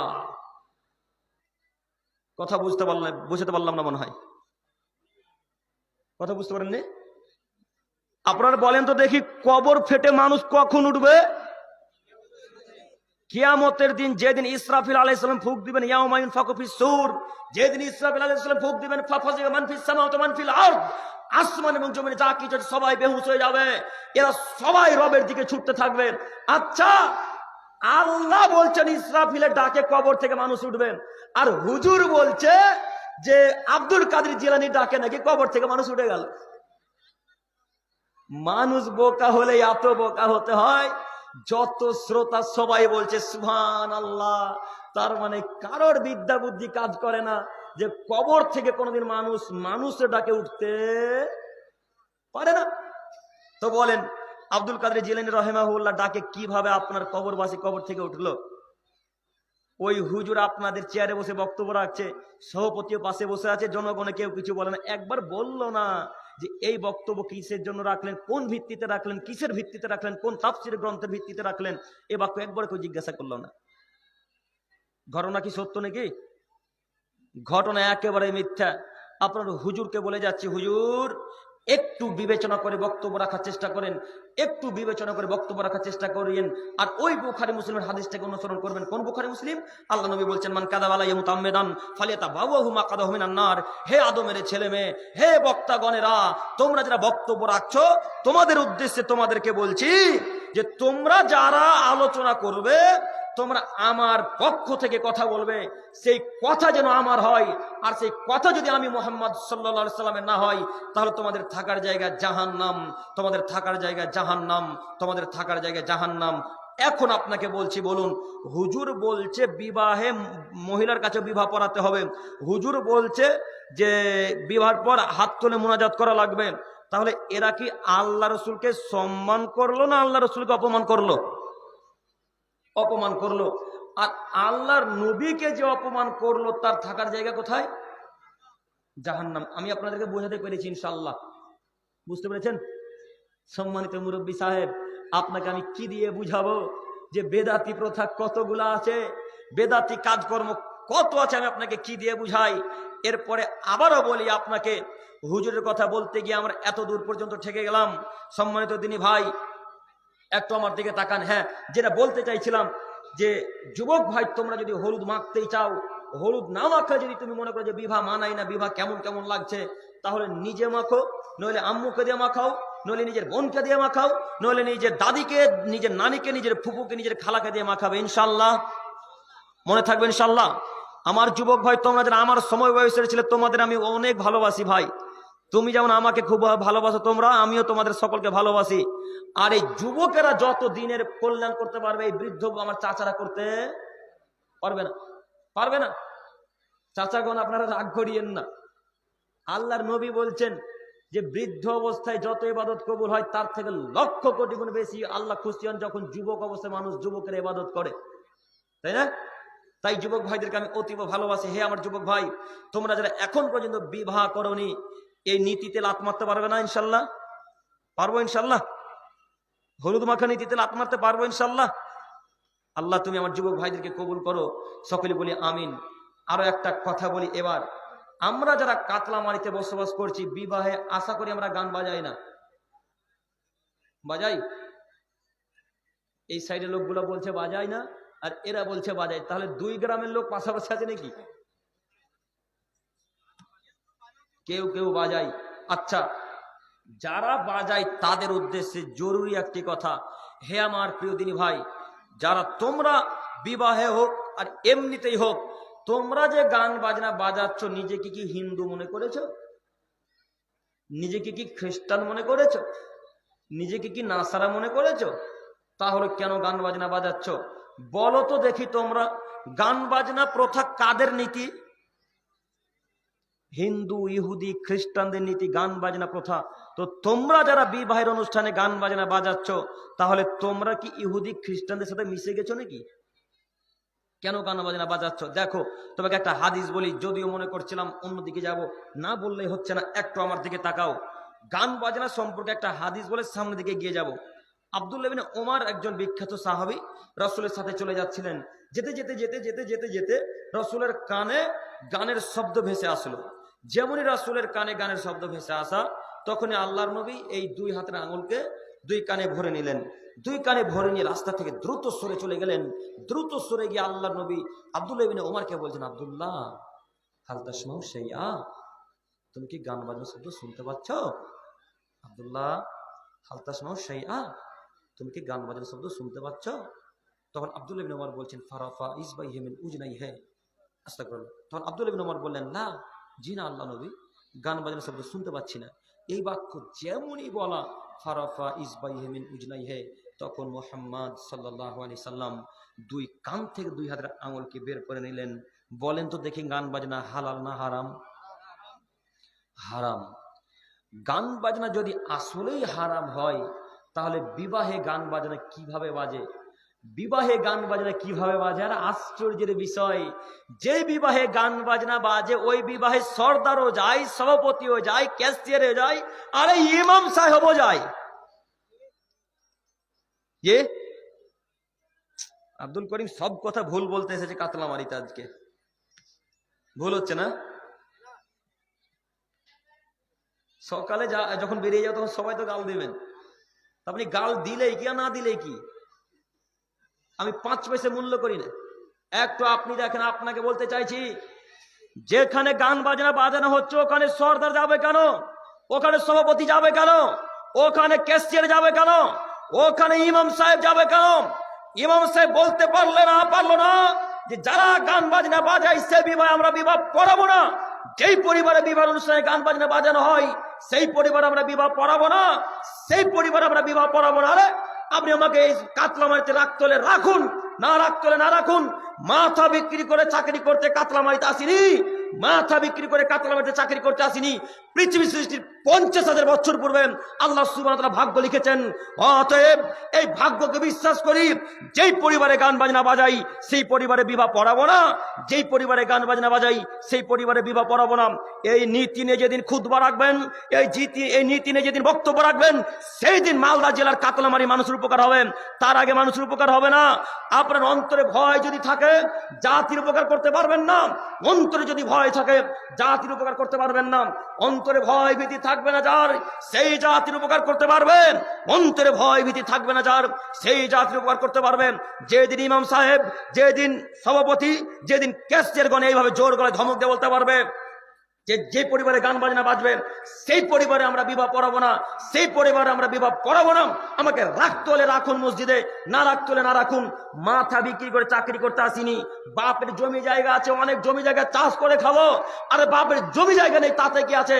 আল্লাহ 2 হাত পা দিয়েছে, 4 হাত পা দিয়েছেন, সুন্দর করে কাজ কর্ম করে খেতে পারবো। অনেক ব্যবস্থা আছে রিজিকের, আরো অনেক রিজিকের ব্যবস্থা খুঁজে বের করে নেবো ইনশাল্লাহ। কিন্তু যেই পরিবারে গান বাজনা বাজবে সেই পরিবারে বিবাহ পড়াতে যাব না। এই বাক্য বলা উচিত ছিল কার? ইমাম সাহেবের। এই বাক্য বলা উচিত ছিল কার? সর্দার সাহেবের। এই বাক্য বলা উচিত ছিল কার? ক্যাশিয়ার সাহেবের। কেউই যে বলল না। বললে সমাজের 2500 টাকা নষ্ট হবে, আর ইমাম সাহেব বললে তার 1000 টাকা নষ্ট হবে। যে আপনাদের দিকে সমাজ খরচ নেই, সমাজ খরচ নেই। আজকে একটা নতুন কথা বলে যাচ্ছি আপনাকে, আজকে একটা নতুন কথা বলে যাচ্ছি। সমাজ খরচ নেওয়া ইসলামে জায়েজ নয়। সমাজ খরচ বিবাহে নেওয়া জায়েজ নয়। আপনারা যারা বলছেন মসজিদ খরচ এত দিতে হবে, বাথরুম খরচ এত দিতে হবে, কাবিলনামা খরচ এত দিতে হবে, এই মেয়ে সেই করে 3000 টাকা নিয়ে নিলেন ছেলের বাপের কাছ থেকে, এটা জায়েজ নয়। কেউ বলতে পারবে না যে বিবাহে খরচ নেওয়া জায়েজ। আব্দুল করিম ভাই, তাহলে কি টাকা নিলে পাপ হবে? জি হ্যাঁ, পাপ হবে। তবে যদি ছেলের বাপ ইচ্ছাকৃত ভাবে টাকা দেয় মসজিদের সর্দার সভাপতিদেরকে, তাহলে মসজিদের সর্দার সভাপতি নিতে পারেন ইচ্ছাকৃত। তবে চেয়ে নিতে পাবেন না। কথা বুঝতে পারছেন কি? চেয়ে নিতে পাবেন না। ইচ্ছাকৃত যদি দেয় তাহলে নিতে পাবেন। আর ইমাম সাহেবের বিষয়টা এবার প্রশ্ন থাকে ইমাম সাহেবের, না? আপনারা হয়তো মনে করেন না মসজিদে খরচ পাবে না তো মুলবিরা পাবে কি? দেন একটু ভালো দিলে তো ভালো হয়। তো ইমাম সাহেবের বিষয়টা হচ্ছে হাদিয়া। কি ওটা? হাদিয়া। ওই হাদিয়া ওকে 1000 দিলেও নিতে হবে, 2000 দিলেও নিতে হবে, 500 দিলেও নিতে হবে। মনে করেন, বুঝতে পারেননি? তাহলে সমাজ খরচ আজ থেকে নিব না ইনশাল্লাহ। বিবাহের সমাজ খরচ আজ থেকে নিব না ইনশাল্লাহ। নিব ইনশাল্লাহ। এখন যদি সর্দার ওই গতির হয় তাহলে নিবে। আল্লাহ নবী বলছেন লা তাকুমুস সাত, কিয়ামত ততদিন পর্যন্ত হবে না হাত্তা ইয়াকুনা আসাদুন নাসি বিদ-দুনিয়া লুকাইবিন লুকাব। যতদিন পর্যন্ত অধমের সন্তান অধম, অযোগ্যর ছেলে অযোগ্য, বেহায়ার ছেলে বেহায়া যতদিন পর্যন্ত সমাজের নেতৃত্ব না দিচ্ছে, সরদারের দায়িত্ব পালন না করছে, ক্যাশিয়ারের দায়িত্ব পালন না করছে, যতদিন পর্যন্ত সভাপতি দায়িত্ব না পালন করছে, ততদিন পর্যন্ত কিয়ামত হবে না। আল্লাহ নবী বলছেন। এবার আপনাকে বলতে চাইছি, সমাজ খরচ আপনি নিতে পাবেন না। সম্মানিত মুরব্বী সাহেব, সম্মানিত তিনি ভাই, আপনাকে আমি অনুরোধ করে বলতে চাইছি যে সমাজ খরচ নিবেন না। নিলে অত্যাচার করা হবে বাপের উপর, ছেলের বাপের উপর।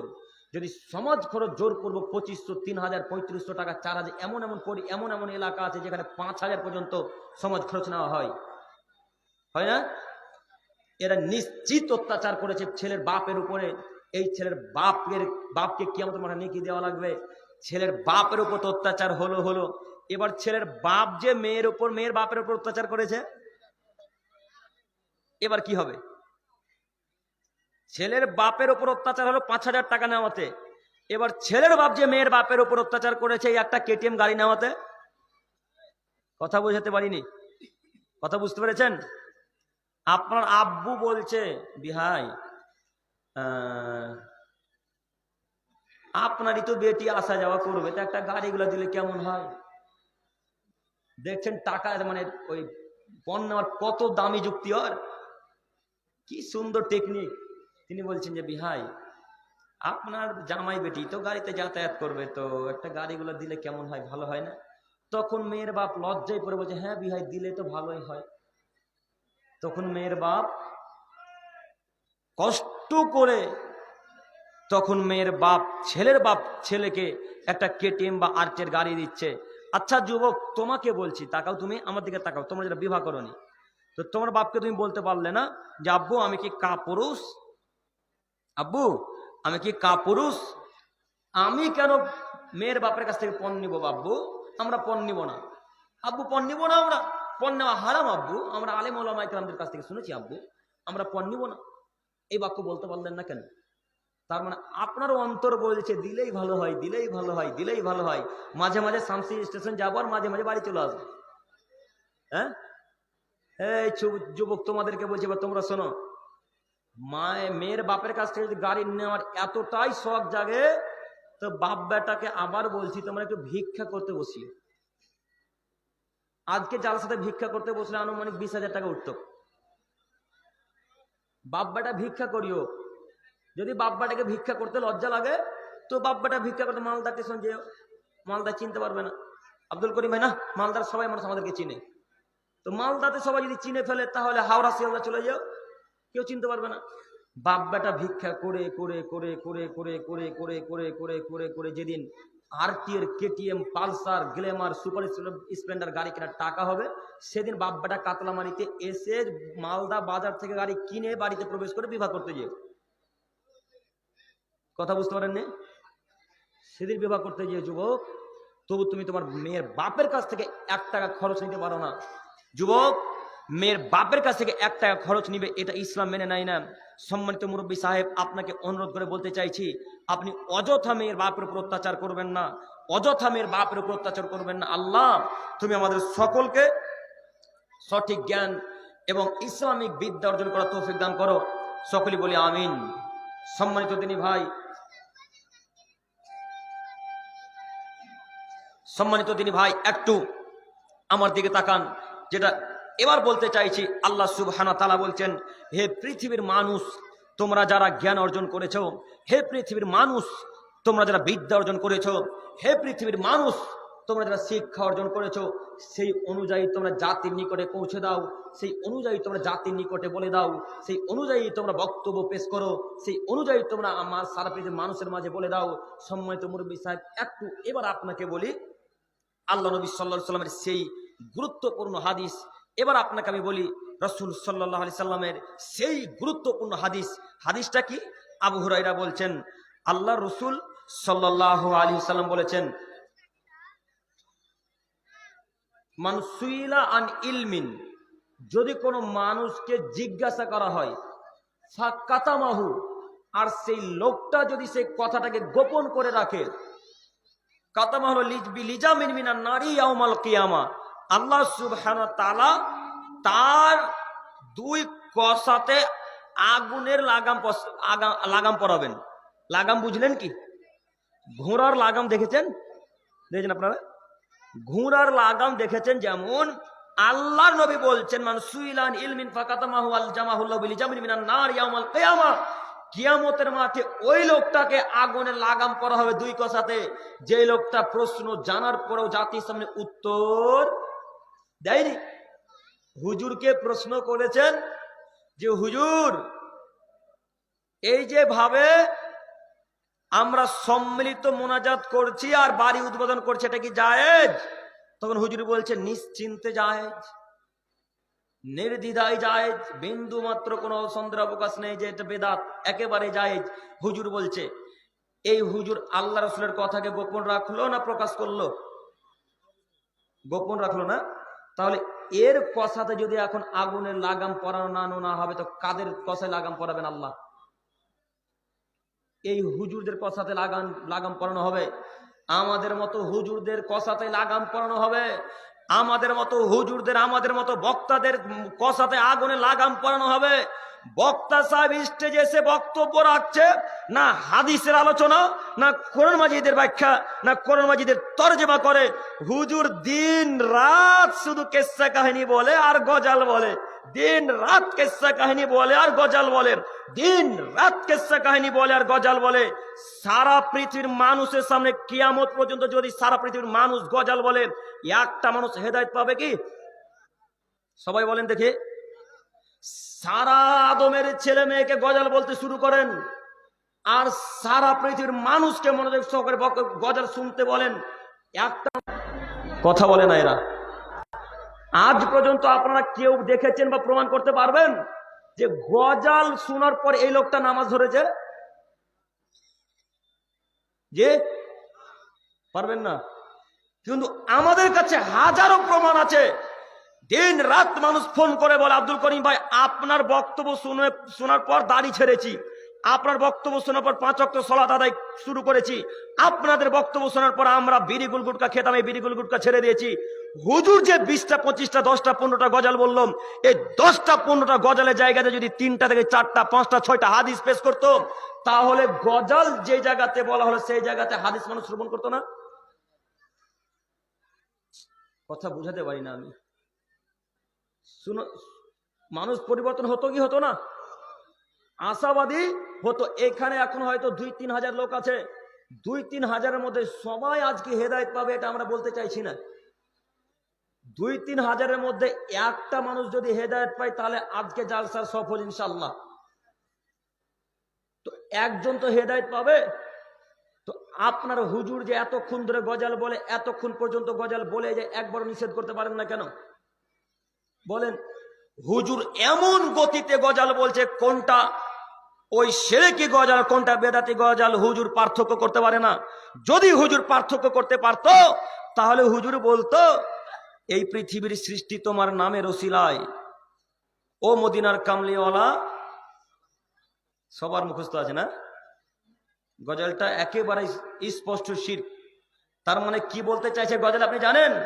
যে মুহাম্মদ সাল্লাল্লাহু আলাইহি সাল্লাম আপনাকে যদি সৃষ্টি না করা হতো তাহলে জাতির কাউকে পৃথিবীতে সৃষ্টি করা হতো না। এই হাদিস একেবারে জাল। আরো কত গজাল নেবেন আপনি? আপনাদের একটা খুব দামি ফেমাস গজাল আছে, ও নদীরে তুই ভাঙলি আমার ঘর। শুনেননি মনে হয়? শুনেছেন না? গজালটাতে এত পরিমাণ শিরক ভরা আছে, একটু তাকান। নদীর সাইডে যত ঘর বাড়ি ছিল, এই সব ঘর বাড়ি কি নদীতে ভাঙলো না আল্লাহ ভাঙলো? আল্লাহ ভাঙলো না? তাহলে আপনার বক্তা স্টেজে এসে যেখানে শাইখুল হাদিস পাশে বসে আছে, শাইখুল হাদিস পাশে বসে আছে, পাশে ইমাম মাদানী সাহেব বসে আছে, পাশে মাক্কি সাহেব বসে আছে, এরকম মাদানী মাক্কি সাহেবের পাশে বসে হুজুর বক্তব্যের সামনে গজাল বলে যায়, একেবারে শিরকি গজাল, একেবারে শিরকি বেদাতি গজাল বলে যায়। অথচ ওই মাদানী সাহেবও কিছু বলে না, এই শাইখুল হাদিসও কিছু বলে না। এরা সবাই বোবার মতো, পুতুলের মতো বসে আছে। পুতুল যেমন কিছু বলতে পারে না, পুতুলের নাকে যদি একটা মাছি বসে যায়, মাছি যেমন হাঁকাতে পারে না, তেমন হুজুরের সামনে একটা লোক বেদাতি গজাল, স্পষ্ট শিরকি গজাল বলে গেল। একবার বলতে পারলো না, এই গজল বলছেন কেন? থামেন। কেন আপনি এই গজল বলছেন? থামেন। এই গজল বলছেন কেন? এই গজল বলা শিরক, এই গজল বলা শিরক, এই গজল বলা শিরক। কই ঠেকাতে পারলেন না কেন? আপনার হুজুরকে বলে যাচ্ছি, হুজুর গজল বলেন, তবে ওই সমস্ত গজল বলেন যে গজল শিরক বেদাত মুক্ত গজল, এমন গজল বলা লাগবে। তবে আরো একটা কথা বলে যাচ্ছি আমি আপনাকে, এখানে ভালোভাবে কথা শ্রবণ করবেন, যে গজল দিয়ে আজ পর্যন্ত কোনোদিন কেউ দিন প্রচার করতে পারেনি, ইনশাল্লাহ পারবেও না। আপনারা মনে করেন পারবে? গজাল দিয়ে কোনো মানুষ দিন প্রচার করতে পারে না আজ পর্যন্ত, ইনশাল্লাহ পারবেও না। শুধু গজালে থাকে মানুষের নাম নেওয়ার আশা, আর বলবে ওই লোকটার গলা কত সুন্দর ভালো, এই আশা ছাড়া পৃথিবীতে কিছুই আশা নেই। কথা বুঝতে পারলাম না?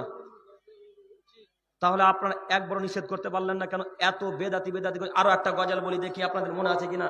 ওই যে গজাল আপনার বাচ্চা ছেলেরও মুখস্থ আছে, আপনার স্ত্রীরও মুখস্থ আছে, আপনারও মুখস্থ আছে। হাসবি রব্বি জাল্লাল্লাহ মাফি কলবি গৈরুল্লাহ। গজাল শোনেননি? ইউটিউবে গিয়ে সার্চ দিয়ে দেখেন, বাপ রে বাপ, 44-45 মিলিয়ন মিলিয়ন ভিউ, এত দামি এত ভিউ গেছে গজালগুলা। যত মানুষ শুনেছে ওই প্রতি যারা বিশ্বাস করেছে সবাই পাপী, এরা সবাই পাপী, এরা সবাই পাপী। আপনার হুজুরও আহলে হাদিস মঞ্চে সেরকম গজাল বলে, কেন বলবে? সম্মানিত দিনী ভাই, আপনারা যারা গজাল বলছেন একটু চিন্তা ভাবনা করে গজাল বলার চেষ্টা করেন। আপনাকে এবার বলতে চাইছি, আল্লাহ নবী বলছেন যে হুজুরের গল দুই কষাতে আগুনের লাগাম পরিয়ে টানতে টানতে ফটফট ফটফট করে ফেরে একবার পিছন দিকে নিয়ে চলে যাওয়া হবে।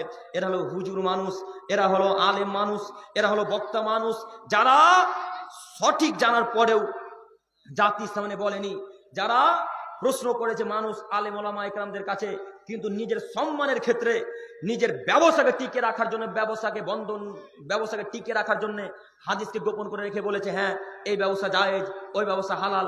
নইলে আপনার হুজুর কিভাবে বলতে পারে? ওই অনলাইনে একটা ব্যবসা কি নাম বেরিয়েছে গো, বলেন তো দেখি ভাইরা। অনলাইনে রামি সার্কেল তো গোটাই হারাম, একেবারে রামি সার্কেল খেলেন কেউ? গোটাই হারাম, গোটাই জুয়া। কি এরকম আছে? বিটকয়েন না কি আছে গো? বিটকয়েন না, বিটকয়েন, তারপরে কারেন্ট এজেন্সি, এইভাবে কি নামটা আছে মনে আসছে না আমার।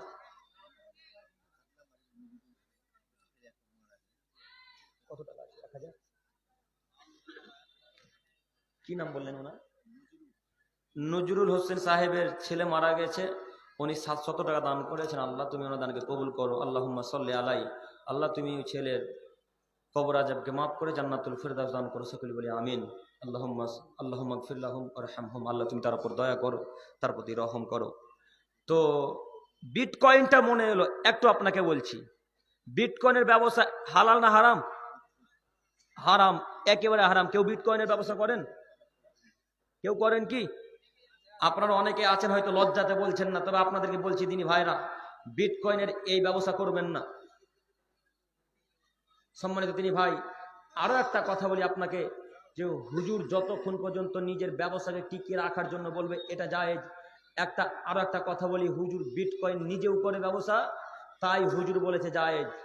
ওই হাদিসের মতো যে গুল খাওয়া নাকি মাকরুহ, যে ওই বাক্যের মতো হুজুর বলছে গুল খাওয়া মাকরুহ। তো আপনারা তো সবাই জানেন হুজুর কেন মাকরুহ বলেছে। হুজুর নিজে খাইতে জানে না, ভালোই পারছে এরা গো। হুজুর নিজে গুল পান করে তাই বলেছে মাকরুহ। যদি এখন হুজুর বলে হারাম, তাহলে যে ছেলেটা প্রশ্ন করতে গেছে সেটা বাটাম করে বলে উঠবে আপনি তো খাচ্ছেন, বলবে না?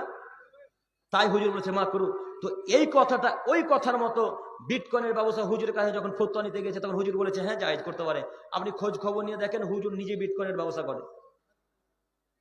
এরকম অনলাইন অ্যাপস এর মাধ্যমে কত ব্যবসা আছে, আমি আপনাকে কি দিয়ে বুঝাই হয়তো আপনারা নাম বুঝতে পারবেন না। এরকম হাজারো ব্যবসা ইহুদি খ্রিস্টানরা তৈরি করেছে। তাদের একটাই উদ্দেশ্য, যে মুসলমানের বাচ্চা মুসলমানকে যদি সুদের ভিতরে প্রবেশ করে দিতে পারি, সুদের ভিতরে ঢুকে দিতে পারি, তাহলে তাদেরকে পথভ্রষ্ট করার আর প্রয়োজন নেই, তারা এমনিতেই জাহান্নাম চলে যাবে। বুঝেননি? তারা এমনিতেই জাহান্নাম চলে যাবে। ইহুদি খ্রিস্টানরা ভালোভাবে জানে যে আমরা জাহান্নামে যাব, খ্রিস্টানরা ভালোভাবে জানে আমরা জাহান্নামে যাব, হিন্দুরা ভালোভাবে জানে আমরা জাহান্নামে যাব। ইহুদি খ্রিস্টান হিন্দু বৌদ্ধ এরা যত ধর্ম জাতি আছে পৃথিবীতে সবাই ভালোভাবে জানে মুসলমান ব্যতীত কেউ জান্নাতে যাবে না। তাই তারা সবাই একেবারে হাত পা ধুয়ে লেগেছে যে মুসলমানের বাচ্চা মুসলমানকে কিভাবে পথভ্রষ্ট করা যায়। এই জন্য আপনাদের মাঝে আমাদের মাঝে সুদের বড় বড় ব্যবসার পথ খুলে দিয়েছে। আমি আপনি বুঝতে পারিনি এটা সুদ, আমি আপনি বুঝতে পারিনি এটা সুদ, তাই আমি আপনি সুদের ব্যবসা চালু করা শুরু করেছি। সম্মানিত দিনী ভাই, হুজুরের কথা বলতে চাইছি। হে আমার প্রিয় দিনী ভাই ও আমার বক্তা সাহেবগণেরা, আপনারা যতক্ষণ আলোচনা করবেন সেই কথা যেন আল্লাহ এবং তার রাসূলের হাদিস দিয়ে প্রমাণিত হয়, রাসূলের পক্ষ থেকে যেন হাদিস হয়, নইলে থাকার জায়গায় জাহান্নাম। এর পরের হাদিস আবু হুরায়রা রাদিয়াল্লাহু তাআলা আনহু থেকে বর্ণিত, তিনি বলেন রাসূলুল্লাহ সাল্লাল্লাহু আলাইহি ওয়াসাল্লাম বলেছেন, মান তাআল্লামা ইলমান, শেষ করে দিলে ভালো হয়। তাদের ডেকে বলেন। মান তাআল্লামা ইলমান মিম্মা ইউবতাগা বিহি ওয়াজহুল্লাহি লা ইয়াতাআল্লামুহু ইল্লা লিইউসিবা বিহি আরদাম মিনাদ দুনিয়া।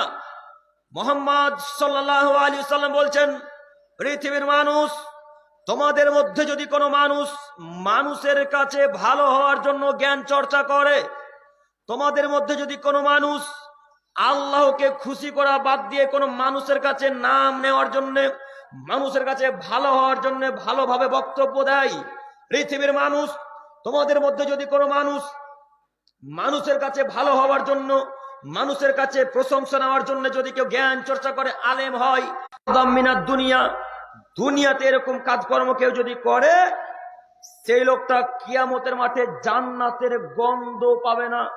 সম্মানিত দিনী ভাই, আলেম ওলামা ইকরামদেরকে আমি কি দিয়ে বুঝাই? আল্লাহ নবী বলছেন, যারা মানুষের কাছে ভালো হওয়ার জন্য জ্ঞান চর্চা করে, মানুষের কাছে প্রশংসা নেওয়ার জন্য জ্ঞান চর্চা করে, তারা জান্নাতের গন্ধ পাবে না, তারা জান্নাতের গন্ধও পাবে না। বলেন এরা কত বড় পাপী, এরা কত বড় পাপী মানুষ যারা মানুষের কাছে ভালো হওয়ার জন্য বক্তব্য রাখে। এখন আমার অন্তরে এতটুকু, মনে করেন 100%-এর মধ্যে 99% আল্লাহকে খুশি করার জন্য বক্তব্য রেখেছি। 1% আমার মন বলছে কাতলামারির কোনো মানুষ বলুক যে আব্দুল করিম বিন আউনুল ইসলাম ভালো বক্তব্য রেখেছে, আব্দুল করিম বিন আউনুল ইসলাম কাতলামারিতে ভালো বক্তব্য রেখেছেন। এই আশা যদি আব্দুল করিম বিন আউনুল ইসলামের অন্তরে থাকে, তাহলে আব্দুল করিম জাহান্নামে যাবেই, আব্দুল করিম জাহান্নামে যাবেই, আব্দুল করিম জাহান্নামে যাবেন। এখন আব্দুল করিমকে যদি জাহান্নাম থেকে মুক্তি পেতে হয়, তাহলে আব্দুল করিমকে আল্লাহর কাছে ভিক্ষা চেয়ে বলতে হবে, আল্লাহ তুমি বড় দয়াবান, তুমি বড় ক্ষমাবান, তুমি বড় রহমান, হে আমার প্রতিপালক, তোমার কাছে ভিক্ষা চেয়ে বলি, এই অন্তর এতটুকু চেয়েছিল, আল্লাহ তুমি আমাকে ক্ষমা করো, জিন্দেগিতে কোনো মানুষের কাছে নাম যাওয়ার আশাতে বক্তব্য রাখবো না। আল্লাহ তোমার কাছে ভিক্ষা চেয়ে বলি, জিন্দেগিতে কোনো মানুষ আমার নাম করবে এই আশাতে বক্তব্য রাখবো না। আল্লাহ তোমার কাছে ভিক্ষা চেয়ে বলছি, আল্লাহ মানুষ আমাকে ভালো বলবে এই আশাতে জ্ঞান চর্চা করি না, মানুষ আমাকে ভালো বলবেন এই আশাতে বক্তব্য রাখি না।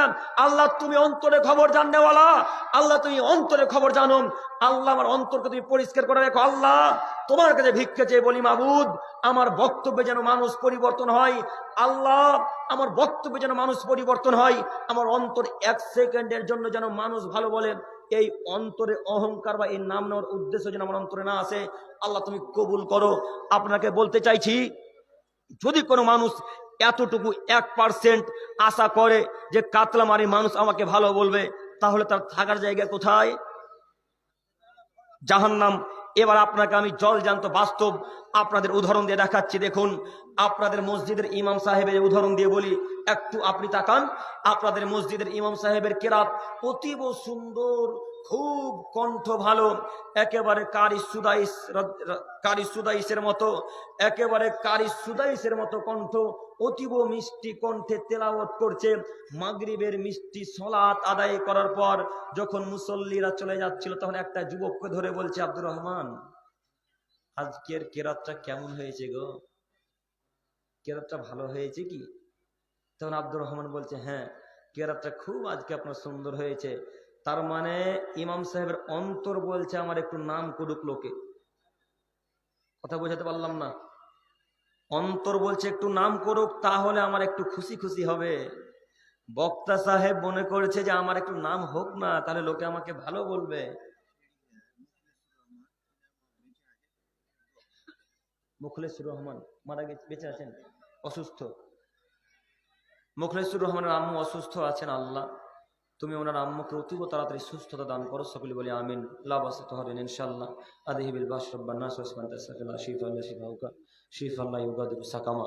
সম্মানিত তিনি ভাই, আপনাকে আমি একটু বলতে চাইছি যে এই নীতি যদি অন্তরে থাকে তাহলে জাহান্নাম নিশ্চিত। আরো একটা এবার আপনাদের উদাহরণ দিয়ে বলি, আপনাদের গ্রামের মুয়াজ্জিনের আজান একেবারে মক্কার মতো আজান, আপনাদের গ্রামের মুয়াজ্জিনের আজান মক্কার মতো আজান।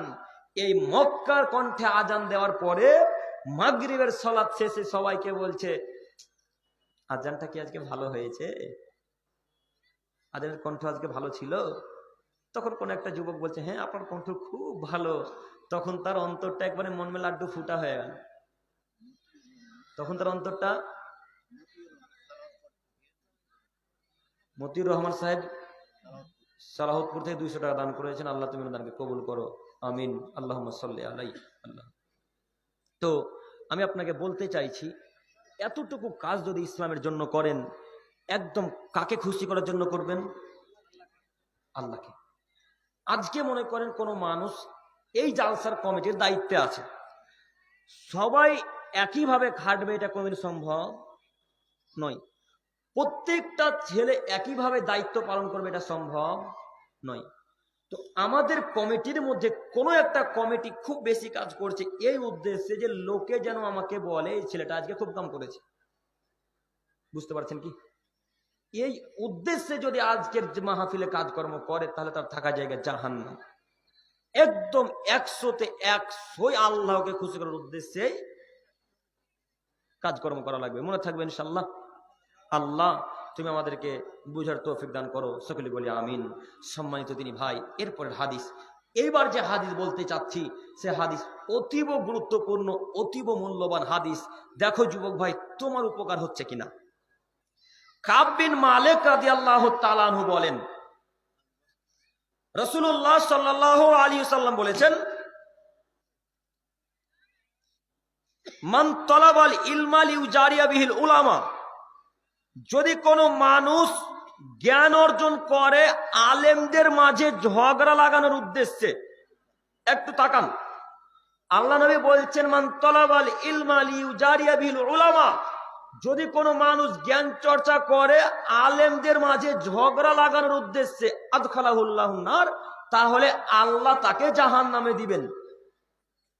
একটু আমার দিকে তাকান। আউলি মারিয়া বিহি সুফাহা, অথবা যদি কোনো মানুষ জ্ঞান চর্চা করে গ্রামের মানুষের মাঝে ঝগড়া বিবাদ লাগানোর উদ্দেশ্যে, মূর্খদের মাঝে সংশয় ছড়ানোর উদ্দেশ্যে যদি কেউ জ্ঞান চর্চা করে, আদখালাহুন নার, তাহলে আল্লাহ তাকে জাহান্নামে দিবেন। আউলিয়া মারিবি আউ ইয়াসরিবা বিহি উজুহান নাসি ইলাইহি, অথবা যদি কোনো মানুষ জ্ঞান চর্চা করে মানুষের মাঝে খ্যাতি অর্জন করার জন্য, আদখালাহুল্লাহুন নার, তাহলে আল্লাহ তাকে জাহান্নাম দিবেন। হাদিস বুঝতে পারলেন কি? আবারও বলি, যদি কোনো মানুষ জ্ঞান চর্চা করে আলেমদের মাঝে ঝগড়া লাগানোর উদ্দেশ্যে, আল্লাহ তাকে কোথায় দিবে? জাহান্নামে দিবে। এবার যুবক ভাইদের উদ্দেশ্যে কথা বলি। হে আমার প্রিয় দিনী ভাই ও যুবক ভাইরা, তোমরা যারা ইউটিউব দেখে বক্তব্য দেখছো বা ফেসবুকে বক্তব্য শুনছো বা একটু পড়াশোনা করছো, আলহামদুলিল্লাহ পড়ো, আমি তোমাদেরকে নিষেধ করছি না, পড়ো, আর পড়তেই হবে যুবক ভাইদেরকে, এটাই ঠিক। না পড়লে জাতির উন্নতি হবে না। তো তোমার উদ্দেশ্যে যুবক বলতে চাইছি, তুমি ইউটিউব থেকে একটা বক্তব্য দেখে তোমার ইমাম সাহেবকে অপমান করার উদ্দেশ্যে প্রশ্ন করছো, এখন তোমার থাকা জায়গা কোথায়? কথা বোঝাতে পারলাম না। আল্লাহ নবী বলছেন মান তালাবাল ইলমা লিউজারিয়া বিল উলামা, যদি কোনো মানুষ আলেমদের মাঝে ঝগড়া লাগানোর উদ্দেশ্যে জ্ঞান চর্চা করে তাহলে তার থাকার জায়গা কোথায়? জাহান্নাম।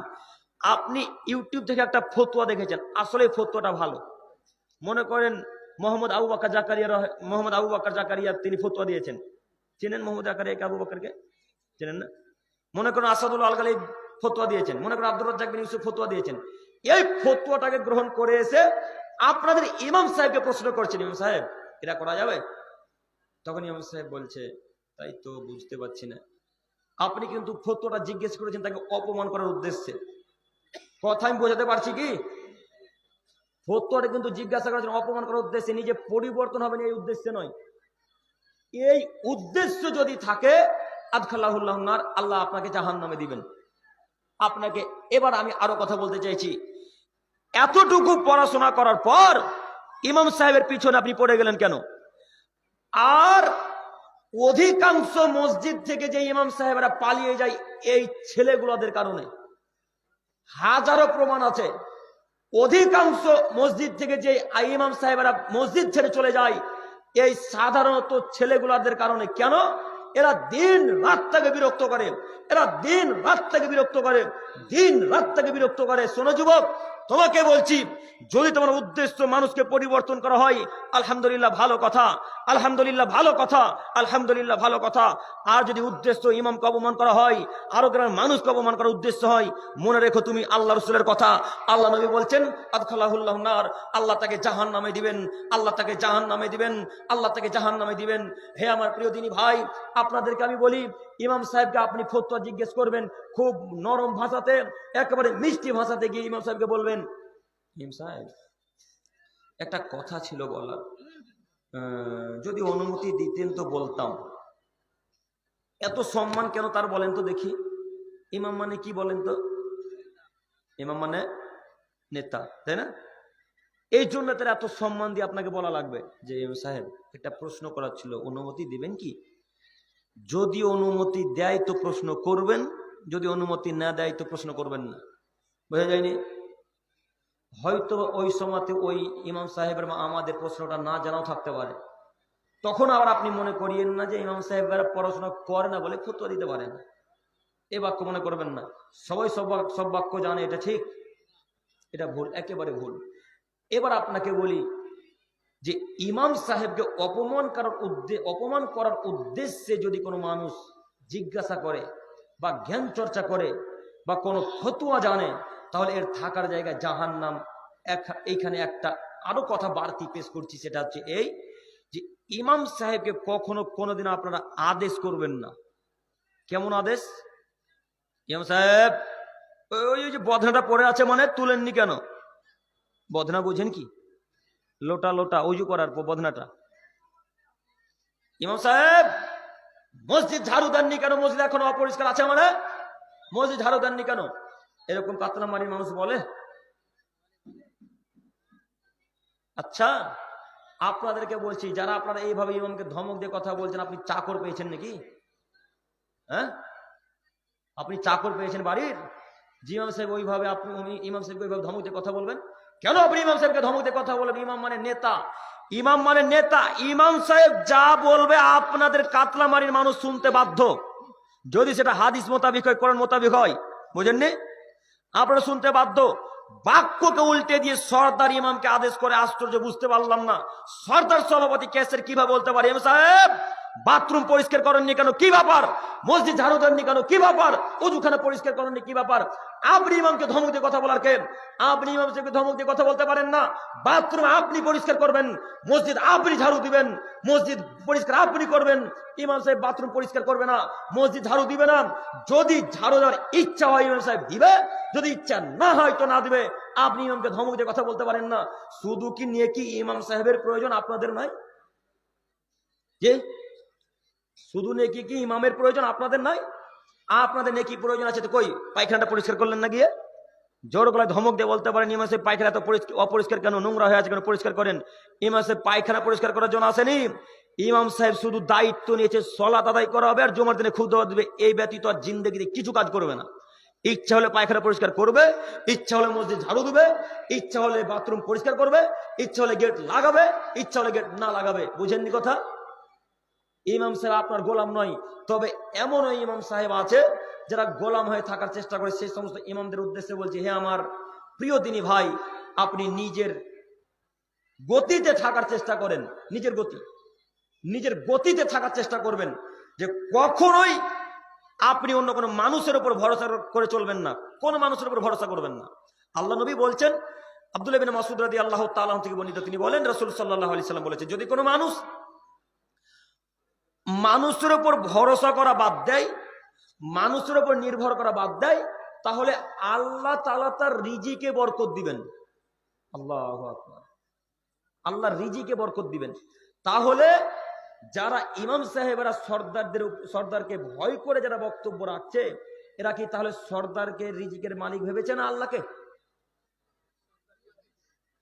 কথা বুঝতে পারেন না? না সর্দারকে না, এরা ভেবেছে সর্দারই আমার রিজিকের দায়িত্বে, রিজিকের মালিক।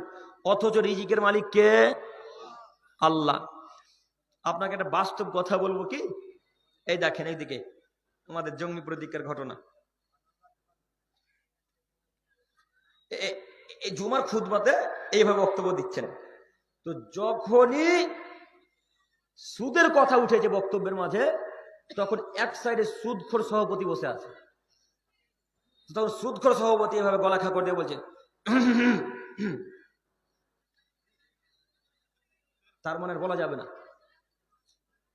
ঠিকই ওই ইমাম সাহেব বক্তব্যের ধরনকে উল্টে দিল। যেমনই সুদখোর সভাপতি বলল বলা যাবে না ইশারাতে, আর একটা কথা যদি আগে দিকে যায় আর আগে দিকে এগোলো না, তাহলে এই ইমাম সাহেব জাতির উপকার করবে না ক্ষতি করবে? ক্ষতি করবে। ওই সমতে বলা উচিত ছিল, এমন কোন মায়ের বেটার বুকের ক্ষমতা আছে বলতে পারে সুদের ব্যাপারে আমাকে নিষেধ করতে? আল্লাহর নবী এই মঞ্চে বলেছে আমি বলবো না মানে? আল্লাহর নবী খুতবা জায়গাতে খুতবা বলেছে আমি বলবো না মানে? একেবারে বক্তব্যের গতি এমন গতিতে যাবে রাইফেলের গুলির মতো, একেবারে বুক ফেরে ওপার ওপার হয়ে যাবে। এইভাবে বক্তব্য চলবে। কই বলতে পারলেন না আল্লাহর নবী বলেছেন যারা সুদ খায় তারা মায়ের সাথে জেনা করার মতো পাপ করে? এই বাক্য বললেন না কেন? যদি খারাপ লাগতো সর্দার সভাপতি ক্যাসের তাহলে পরিবর্তন হতো, আর যদি খারাপ না লাগতো তাহলে পরিবর্তন হতো না। সম্মানিত মুরব্বী সাহেব, সম্মানিত ইমাম সাহেবগণের আপনাদের উদ্দেশ্যে বলি, আপনি কখনো ভয় করে বক্তব্য রাখবেন না, আর দিন রাত আল্লাহকে বলবেন আল্লাহ আমাদের দ্বারাই জাতির কিছু উপকার করিয়ে নাও, আল্লাহ আমাদের দ্বারাই জাতির কিছু উপকার করিয়ে নাও, আল্লাহ আমাদের দ্বারাই জাতির কিছু উপকার করিয়ে নাও। এই বক্তব্য দিন রাত বলবেন ইনশাল্লাহ, এই দোয়া দিন রাত করবেন, মনে থাকবে ইনশাল্লাহ। এইভাবে দোয়া করা লাগবে। সম্মানিত তিনি ভাই, তো বলছিলাম যদি কোনো মানুষ জ্ঞান চর্চা করে মানুষের মাঝে ঝগড়া লাগানোর উদ্দেশ্যে, আলেমদের মাঝে ঝগড়া লাগানোর উদ্দেশ্যে, তাহলে আল্লাহ তাকে জাহান নামে দিবেন। তাই অনুরোধ করে বলতে চাইছি, যতটুকু জানেন আলেম ওলামা ইকরামকে অপমান করার উদ্দেশ্যে জানার চেষ্টা করবেন না। যদি পরিবর্তন হওয়ার উদ্দেশ্যে জানার চেষ্টা করেন তো আলহামদুলিল্লাহ খুব ভালো, আর যদি অপমান করার উদ্দেশ্যে জানার চেষ্টা করেন তাহলে থাকার জায়গা হবে জাহান্নাম। একথা মুহাম্মদ সাল্লাল্লাহু আলাইহি সাল্লাম বলেছেন। সম্মানিত তিনি ভাই, এরপর হাদিস একটু আমার দিকে তাকান। আবু হুরায়রা রাদিয়াল্লাহু তাআলা আনহু থেকে বর্ণিত, তিনি বলেন রাসূলুল্লাহ সাল্লাল্লাহু আলাইহি ওয়াসাল্লাম বলেছেন, সামি'তু রাসূলুল্লাহ সাল্লাল্লাহু আলাইহি ওয়াসাল্লাম, আমি আল্লাহর নবী সাল্লাল্লাহু আলাইহি ওয়াসাল্লামকে বলতে শুনেছি, ইয়াকুল, তিনি বলেছেন কিয়ামতের মাঠে তিন শ্রেণীর মানুষকে প্রথমে নিয়ে আসা হবে। কিয়ামতের মাঠে তিন শ্রেণীর মানুষের হিসাব নিকাশ সর্বপ্রথম হবে। এক, জিহাদকারী মানুষকে নিয়ে আসা হবে, যে শহীদ হয়ে মারা গেছে, যে শহীদ হয়ে জিহাদ করে মারা গেছে, শহীদ হয়ে গেছে, এরকম একটা লোককে কিয়ামতের মাঠে নিয়ে আসা হবে।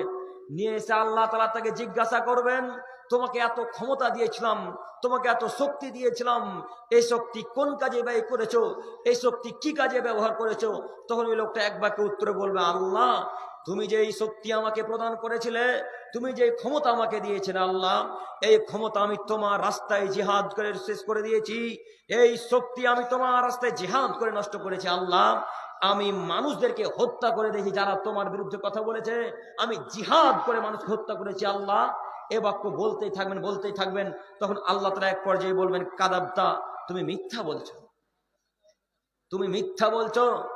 এই বাক্য তুমি এই জন্য জিহাদ করেছো যেন গ্রামের মানুষ তোমাকে বলে অমুক লোকটা খুব দামি শক্তিশালী মানুষ, তুমি জিহাদ করছো এই জন্যে তোমাকে গ্রামের মানুষ যেন বলে ওই লোকটা খুব তাকাতওয়ার শক্তিশালী মানুষ, এই উদ্দেশ্যে জিহাদ করেছো। এই আশা তোমার পূর্ণ হয়ে গেছে, পৃথিবীতে এই পরিপূর্ণ বাক্য পেয়ে গেছো তুমি।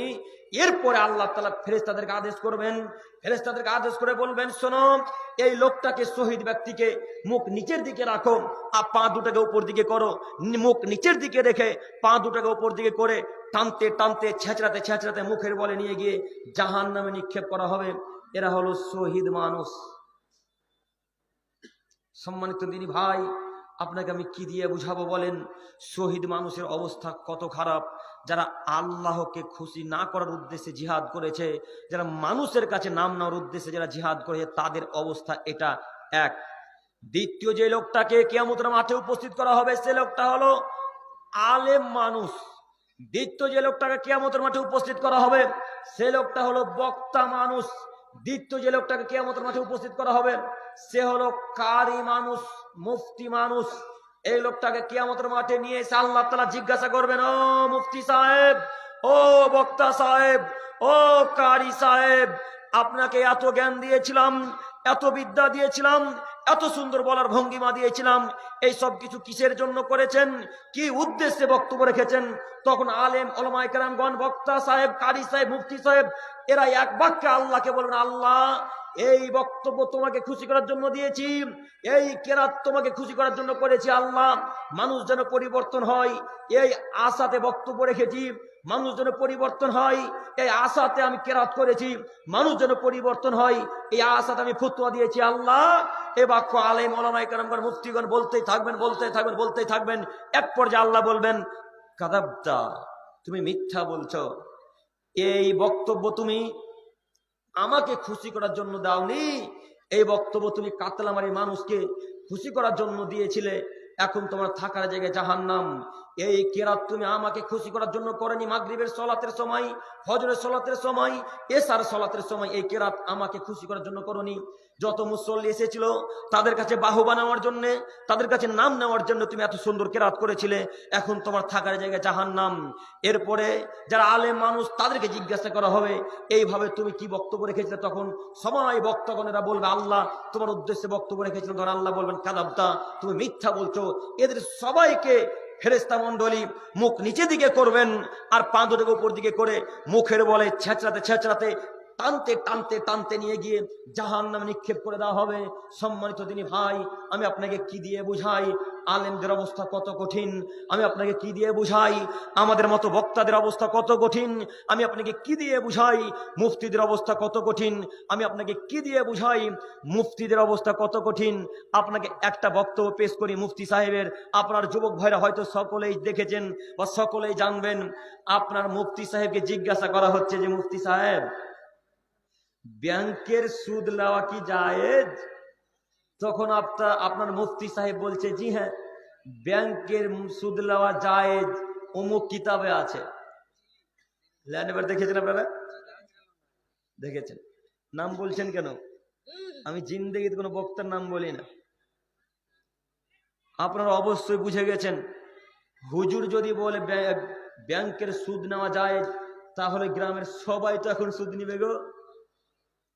যে হুজুর বলছে একেবারে জায়েজ, এতে কোনো সন্দেহ নেই, অথচ আল্লাহর নবী সাল্লাল্লাহু আলাইহি ওয়াসাল্লাম বলছেন, আকিলার রিবা ও মুকিলাহু ও কাতেবাহু ও শাহিদাইহি ও কলাহুম সাওয়া।